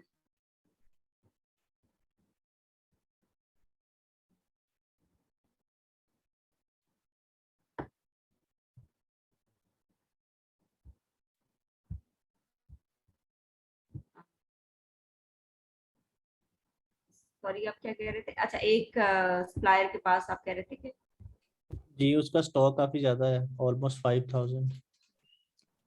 अच्छा स्टॉक, हाँ जी, इसका स्टॉक ज्यादा है, लेकिन इस ज्यादा स्टॉक वाले के भी 38% मिला है, क्योंकि वो ड्रॉप शिपर है, FBA नहीं कर रहा, FBM कर रहा है, इसलिए हमें फर्क नहीं इतना पड़ेगा, ठीक है। अगर FBA होता तो फिर फर्क पड़ता कि FBA सप्लायर जो है उसके पास 5,000 के अराउंड स्टॉक पड़ा हुआ है, तो हमें फर्क पड़ता। क्योंकि ये FBM कर रहा है, इसलिए हमें इससे नहीं फर्क पड़ेगा और हम इस प्रोडक्ट को कर सकते हैं। ठीक है। यहाँ से अब हमने देखना था अमेज़न की प्रेजेंस का, और वो में से product out of stock India आ गया। मेरा ख्याल है मैंने जो है ना, इसको हम अपने सामने ले आते हैं इधर।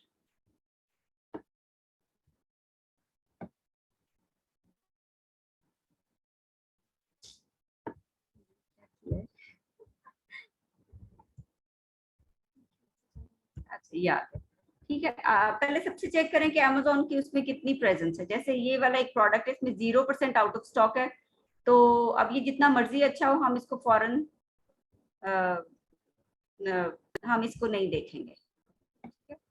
इस तरह की हमने अपनी इंफॉर्मेशन जो हमने अपने करनी होती है कि आपके पास कितने FBA सेलर्स हैं, कितने FBM सेलर्स हैं, उन सबको चेक कर लें। सारे कॉलम्स कॉन्फ़िगर किए हैं मैंने, इसको हम अपने पास ले आते हैं।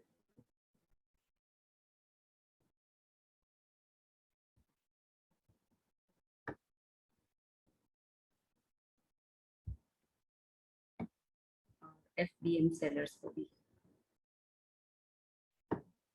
मेरा दिल कर रहा है कि मैं सारों को एक दफा हाइड करके सिर्फ अपने पसंद के कॉलम्स कर लूं, क्योंकि बहुत तंग कर रहा है। करंट प्राइस इसकी क्या है, brand name,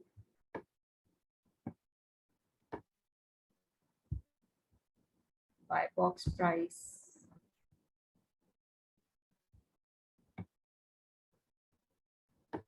food category, sub category, count of retrieve offers में हमें पता चलेगा कि FBA कितने सेलर्स हैं और FBM सेलर्स कितने हैं। इसके बाद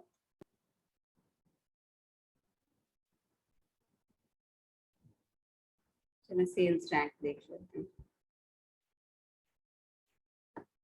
30 डेज एवरेज और 90 डेज एवरेज। प्रोडक्ट डायमेंशंस भी हमें चाहिए होती हैं।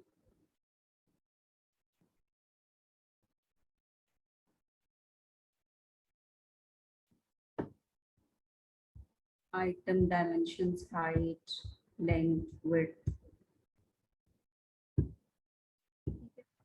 तो अच्छा, ये सारी इंफॉर्मेशन तो जरूरी हमें चाहिए, इसको हमने कर लिया। इसके बाद मैं इसको एक्सपोर्ट करूंगी, ठीक है। ऑल एक्टिव कॉलम्स या एसेंस ओनली? मुझे ऑल एक्टिव कॉलम्स, मतलब जितनी इंफॉर्मेशन शो कर रहा है ये सारी एक्सेल शीट में एक्सपोर्ट कर देगा, ठीक है। मैं आपको उसकी स्क्रीन शेयर कर देती हूँ कि इसने जो मुझे ये कीपा पे इसकी सारी इंफॉर्मेशन मेरे पास आ गई।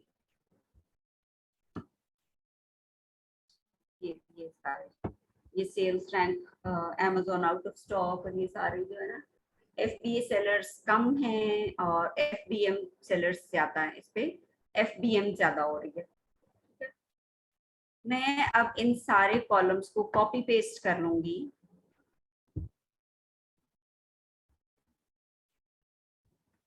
और अपनी उस शीट में ले जाऊंगी जो कि मेरी स्कैन वाली शीट है, ठीक है। यहाँ पे मैं इसको कॉपी पेस्ट करूंगी। ये वाली शीट आगे जो हमारी स्कैन वाली थी, इसके आगे। अच्छा, ये मैं आपको अब वो तरीका बता रही हूँ जिस तरह से मैं प्रोडक्ट फाइनलाइज करती हूँ, ठीक है। आपके पास अगर स्कैन अनलिमिटेड से प्रोडक्ट आ गए, आप उनको 1 बाय 1 चेक करते हैं, एनालाइज करते हैं, फाइनलाइज करते हैं। हर एक का अपना अपना तरीका होगा। मैं आपको वो तरीका बता रही हूँ जिस तरह से मैं करती हूँ, ठीक है। स्कैन करके प्रोडक्ट आ गए, आपने उनमें से अब प्रोडक्ट जो फाइनल करके सोर्स करने हैं वो कौन से होंगे। उसके लिए अगर आपको कोई इससे बेहतर तरीका मिलता है तो जरूर गो फॉर दैट। ये कोई वो नहीं है कि आपने इसी को स्टिक रहना, जिस तरह से मैं कर रही हूँ।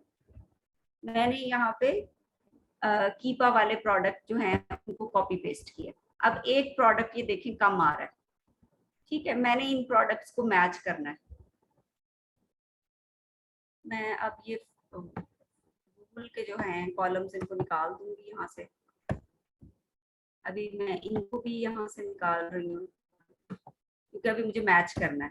तो वो बेचारी मैं जरा उनको मैच कर लूँ कि क्या ये इंफॉर्मेशन बिल्कुल ठीक आई है सामने।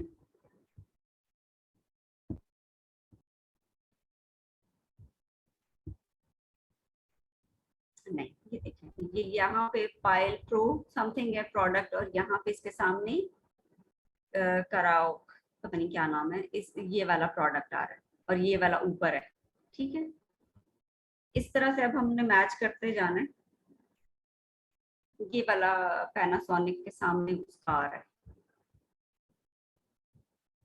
इसके लिए अब मैं ये करूंगी कि मैं इसको यहाँ से कट पेस्ट करके, हम सिर्फ एक ही प्रोडक्ट जो है ना गलत आ रहा है, मतलब आप एक स्टेप नीचे जाएंगे ना सारे एडजस्ट हो जाएंगे। वही मैंने किया, एक स्टेप नीचे कर दिया। जी। लेकिन कहने का मकसद ये है कि आपने पहले चेक करना है कि क्या ये सारे प्रोडक्ट सही मैच हो रहे हैं। ये ना हो कि मैं किसी प्रोडक्ट के सामने किसी और प्रोडक्ट की इंफॉर्मेशन रख लूं और फिर एनालाइज करना शुरू करूं।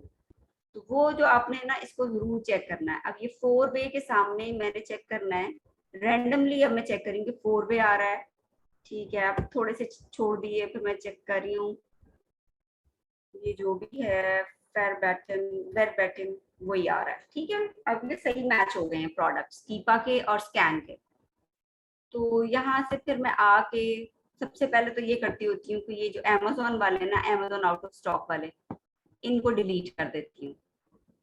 जैसे ये 0% यहाँ पे आउट ऑफ स्टॉक है, मैं इन सबको डिलीट कर दूंगी। यहीं से मेरे प्रोडक्ट्स कम हो जाएंगे, क्योंकि अभी तो ये चंद प्रोडक्ट्स हैं, मतलब 12-13, लेकिन बाज़ दफा स्कैन आपको दे देता है 100-200 प्रोडक्ट्स भी दे देता है। फिर उनको 1 बाय 1 चेक करना बड़ा मुश्किल हो जाता है। तो आप इस तरह से पहले तो सारे अमेज़न वाले निकाल देते हैं जिसमें अमेज़न की प्रेजेंस हो। कुछ पे वो आपको शो करेगा जी 40% से ज्यादा आउट ऑफ स्टॉक है, ठीक है। अब वो 40% से ज्यादा आउट ऑफ स्टॉक वाले को आप जाके कीपा पे दोबारा चेक करेंगे। मैं अभी आपको दिखाती हूँ, ठीक है। आप कीपा पे आए, आपने फॉर एग्जाम्पल मैं आपको सिर्फ बता रही हूँ, यहाँ पे वो कहता है जी यहाँ पे 50% आउट ऑफ स्टॉक है। मैं इसका ग्राफ चेक करूंगी। ग्राफ में वो यहाँ सारा आउट ऑफ स्टॉक है, लेकिन इस जगह पे जाके Amazon प्रेजेंट हो गया, ठीक है, बिल्कुल करंट में आ गया।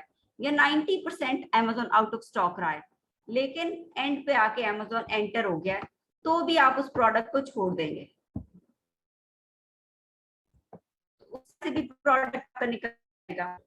आपने आके उसको देखा कि इसकी प्राइस फ्लक्चुएशन कैसी है, इसकी BSR फ्लक्चुएशन। अच्छा, BSR में फ्लक्चुएशन जरूर आएगी, ये नहीं होगा कि बिल्कुल एक स्मूथ सा आपका ग्राफ जाए, क्योंकि BSR आपका डेली सेल्स की बेस पे अप एंड डाउन होता है। एक दिन 4 सेल्स आ गई, एक दिन 6 सेल्स आ गई, नेक्स्ट डे 3 सेल्स आ गई, तो वो फ्लक्चुएशन जरूर होगी। आपने सिर्फ ये देखना है कि बहुत कोई ज्यादा बड़ी फ्लक्चुएशन ना हो कि 5000 सेल्स सेल्स रैंक से वो 30,000 पे जा रहा है। इतनी बड़े बड़े जंप्स नहीं होने चाहिए। 2-4 हजार के फ्लक्चुएशन से फर्क नहीं पड़ता इतना। प्राइस फ्लक्चुएशन देख लिया आपने, को सारा देख लिया, फिर डेटा में जाके आपने जिस तरह भी हम अपना एनालिसिस करते हैं प्रोडक्ट का, वो आपने सारा एनालिसिस किया, बाय बॉक्स रोटेशन देखी, आपने देखा कोई बहुत बड़ा सेलर तो नहीं बैठा, और Amazon की हिस्ट्री भी चेक कर ली, स्टॉक भी यहाँ पे जो आपको शो हो रहा होता है। मैम सेल्स रैंक में जब बड़े जंप आते हैं तो इसका मतलब ये है कि सेल्स या तो पीक पे चली गई है, या फिर सेल्स उसकी कम हो गई है, या फिर वो टूल एरर होता है। जी जी, सेल्स अगर उसकी बढ़ गई है फिर तो अच्छी बात है ना। आपकी 10,000 से वो आ गया जी सेल्स रैंक उसका 2,000 पे, तो वो तो अच्छी बात है, सेल्स उसकी इंक्रीज हो रही है। लेकिन फिर भी आप हिस्ट्री देखें तो आपको थोड़ा सा आइडिया हो जाता है। जी, आप कह रही है ना कि सेल्स रैंक जब जंप कर रहा हो तो उसको छोड़ दें हम। तो अगर सेल्स रैंक उसका इम्प्रूव हो रहा है, फॉर एग्जांपल जिस तरह हमने कहा 10,000 से 2,000 पे आ रहा है, तो उसको भी छोड़ दें? नहीं, उसमें अगर आपकी सेल्स इंक्रीज हो रही है तो फिर तो आप कर लें। मैंने आपको बताया ना कि फ्लक्चुएशन तो आएगी, ये नहीं हो सकता। अब उसका ग्राफ अगर उसमें सेल्स इंक्रीज हो रही है और आप उसकी हिस्ट्री भी चेक कर लेते हैं कि हाँ जी इसका सेल्स रैंक 20,000 अबव भी नहीं गया, 10 पे गया, 15 पे गया और नीचे आता गया, फिर ऊपर गया, लेकिन आपकी रेंज में फ्लक्चुएट कर रहा है, तो फिर आप उस पर जाए। आपकी उससे बाहर तो नहीं जा रहा ना, आपकी बाउंड्री तो नहीं क्रॉस कर रहा, उसके अंदर की फ्लक्चुएशन जो है, और हिस्ट्री में भी आप देखें कि उसी के अंदर फ्लक्चुएट कर रहा है, तो फिर आप उस प्रोडक्ट को कर सकते हैं।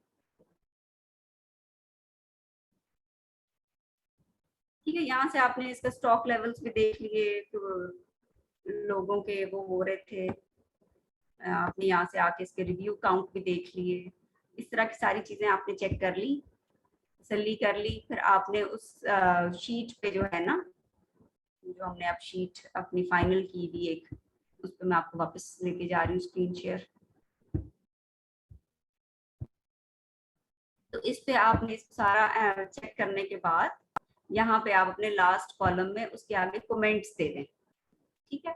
जैसे अगर आप एक प्रोडक्ट सब हर तरह से अच्छा है, लेकिन आपने आगे कमेंट दिया कि इस पे तो ब्रांड खुद सेल कर रहा है, किसी एक प्रोडक्ट पे आपने उसको छोड़ दिया, सारे स्टैट्स उसके बिल्कुल ठीक है, आपने लिख दिया उसमें कि इस पे ब्रांड खुद सेल कर रहा है।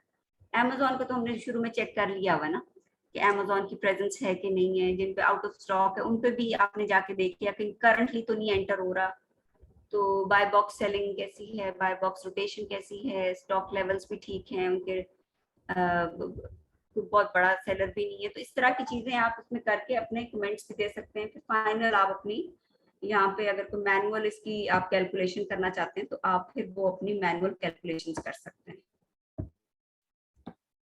ठीक है, उसमें आप मैम चाहें अगर तो अपनी ब्रांड खुद सेल कर रहा होता है तो फिर हम उस प्रोडक्ट को नहीं करें? नहीं, फिर बिल्कुल भी नहीं करना, क्योंकि मैम उसकी देखें रीजन अगर है? ब्रांड, जी, मैम उसका रीजन क्या होता है? उसका रीजन ये होता है कि ब्रांड अगर देखें आप ब्रांड के पास जाते हैं एक प्रोडक्ट लेने, वो आपको कहता है जी आपको मैं 5 पाउंड्स में दूंगा, 5 यूरोस में दूंगा, ठीक है, वो आपको एक सेलिंग प्राइस देता है कि आप 5 यूरोस पे उसको लेंगे।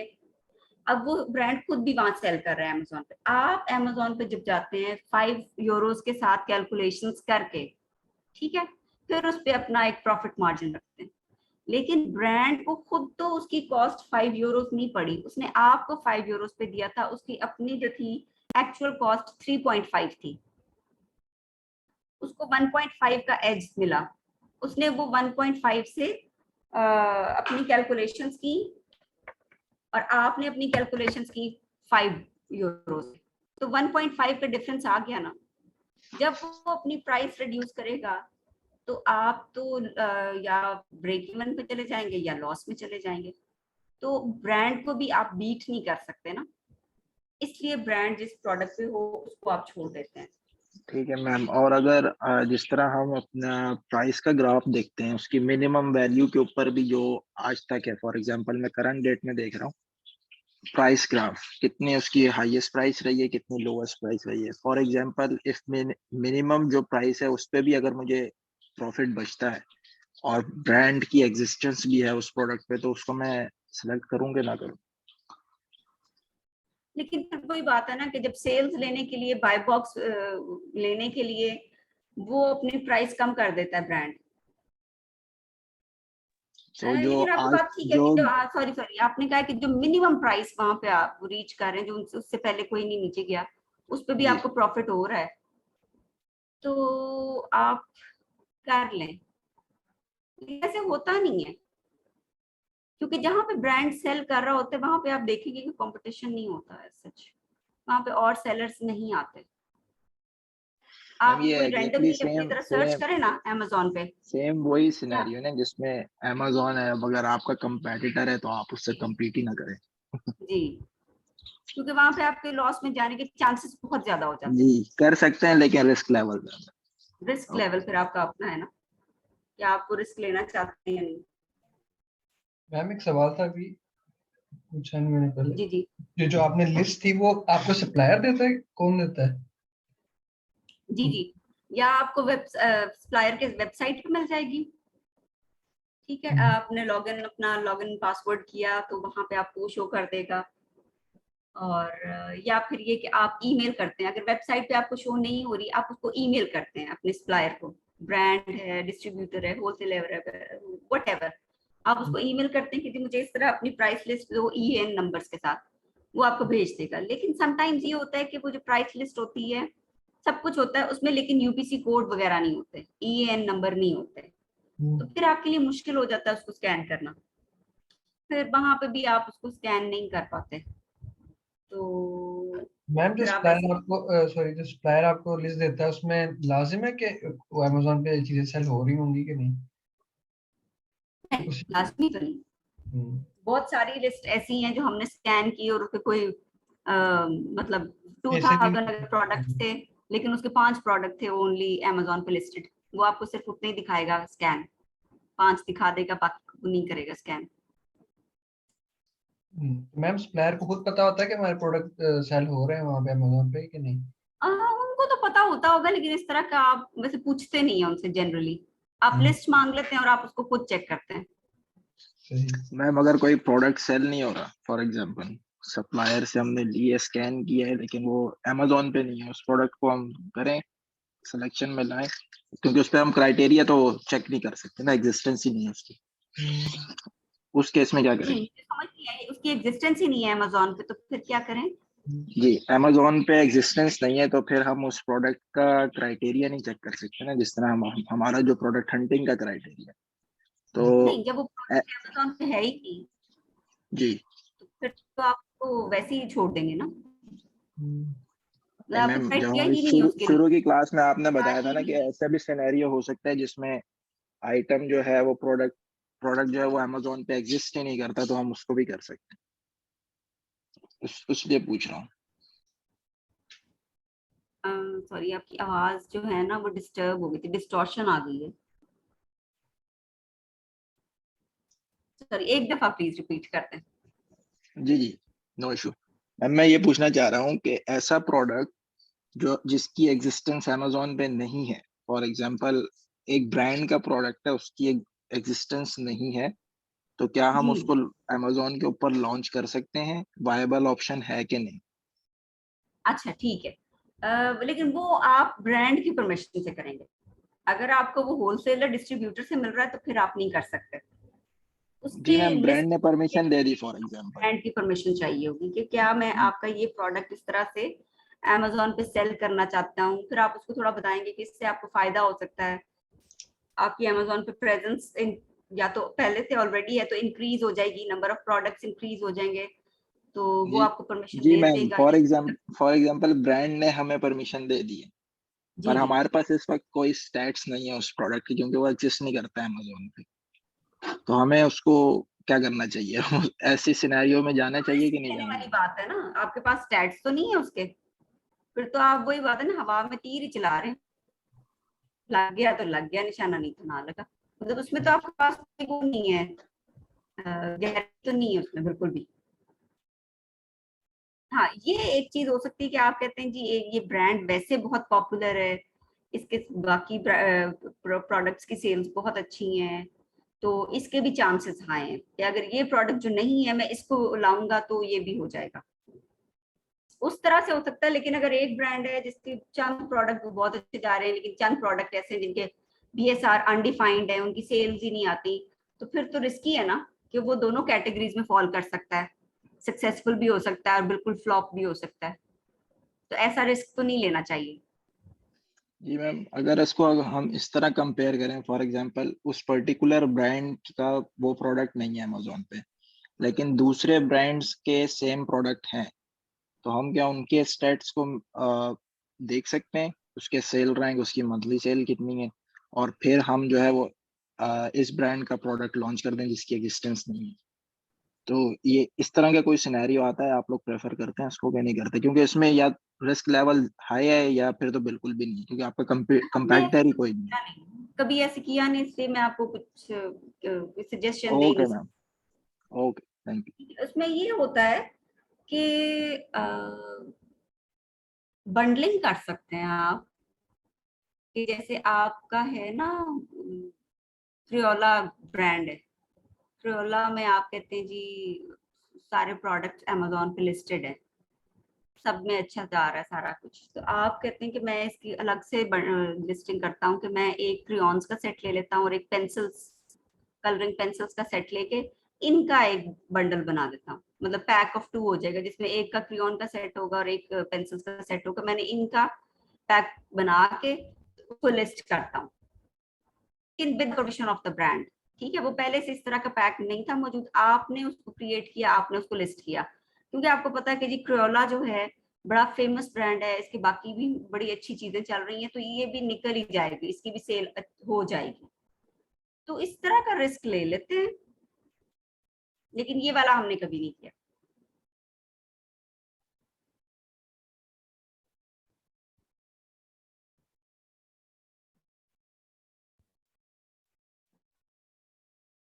जी, हमारी कोई क्वेश्चन है?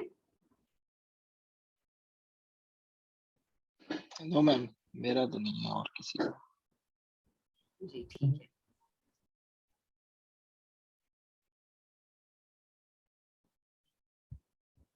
तो अच्छा, मारिया चली गई है। ओके ओके, चलें ठीक है, आज का हमारा इतना ही था, ये सारा कवर हो गया है।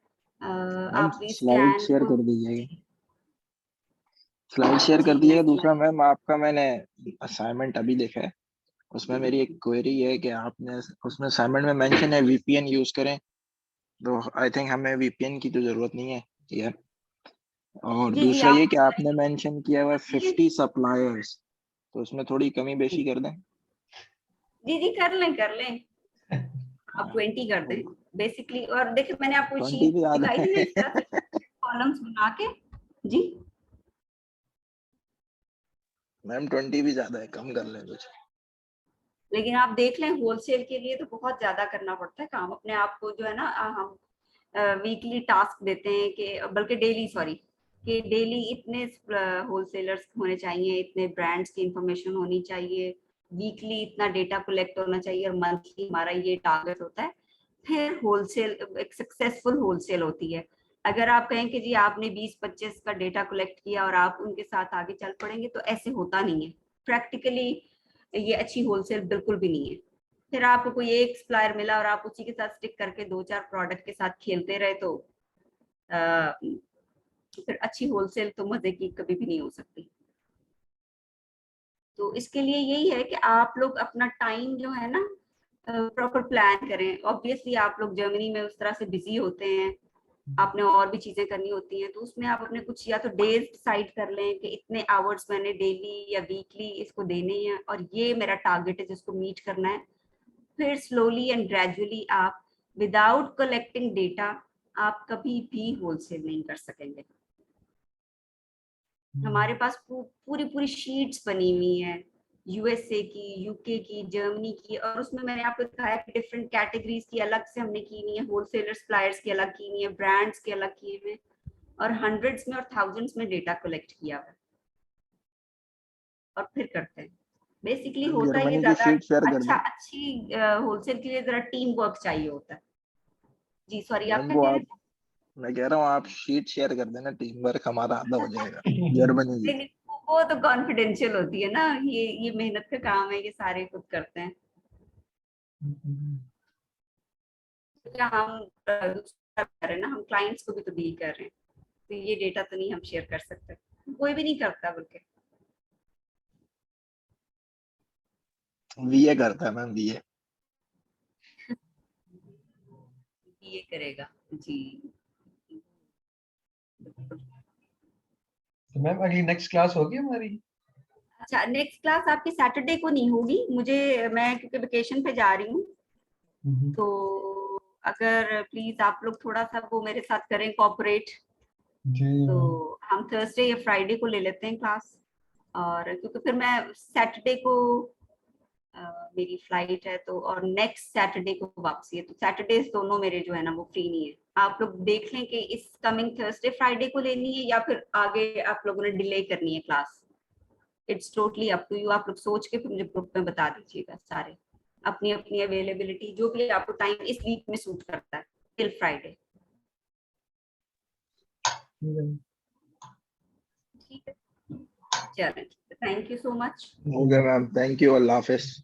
अल्लाह हाफिज। अल्लाह हाफिज। हाफिज।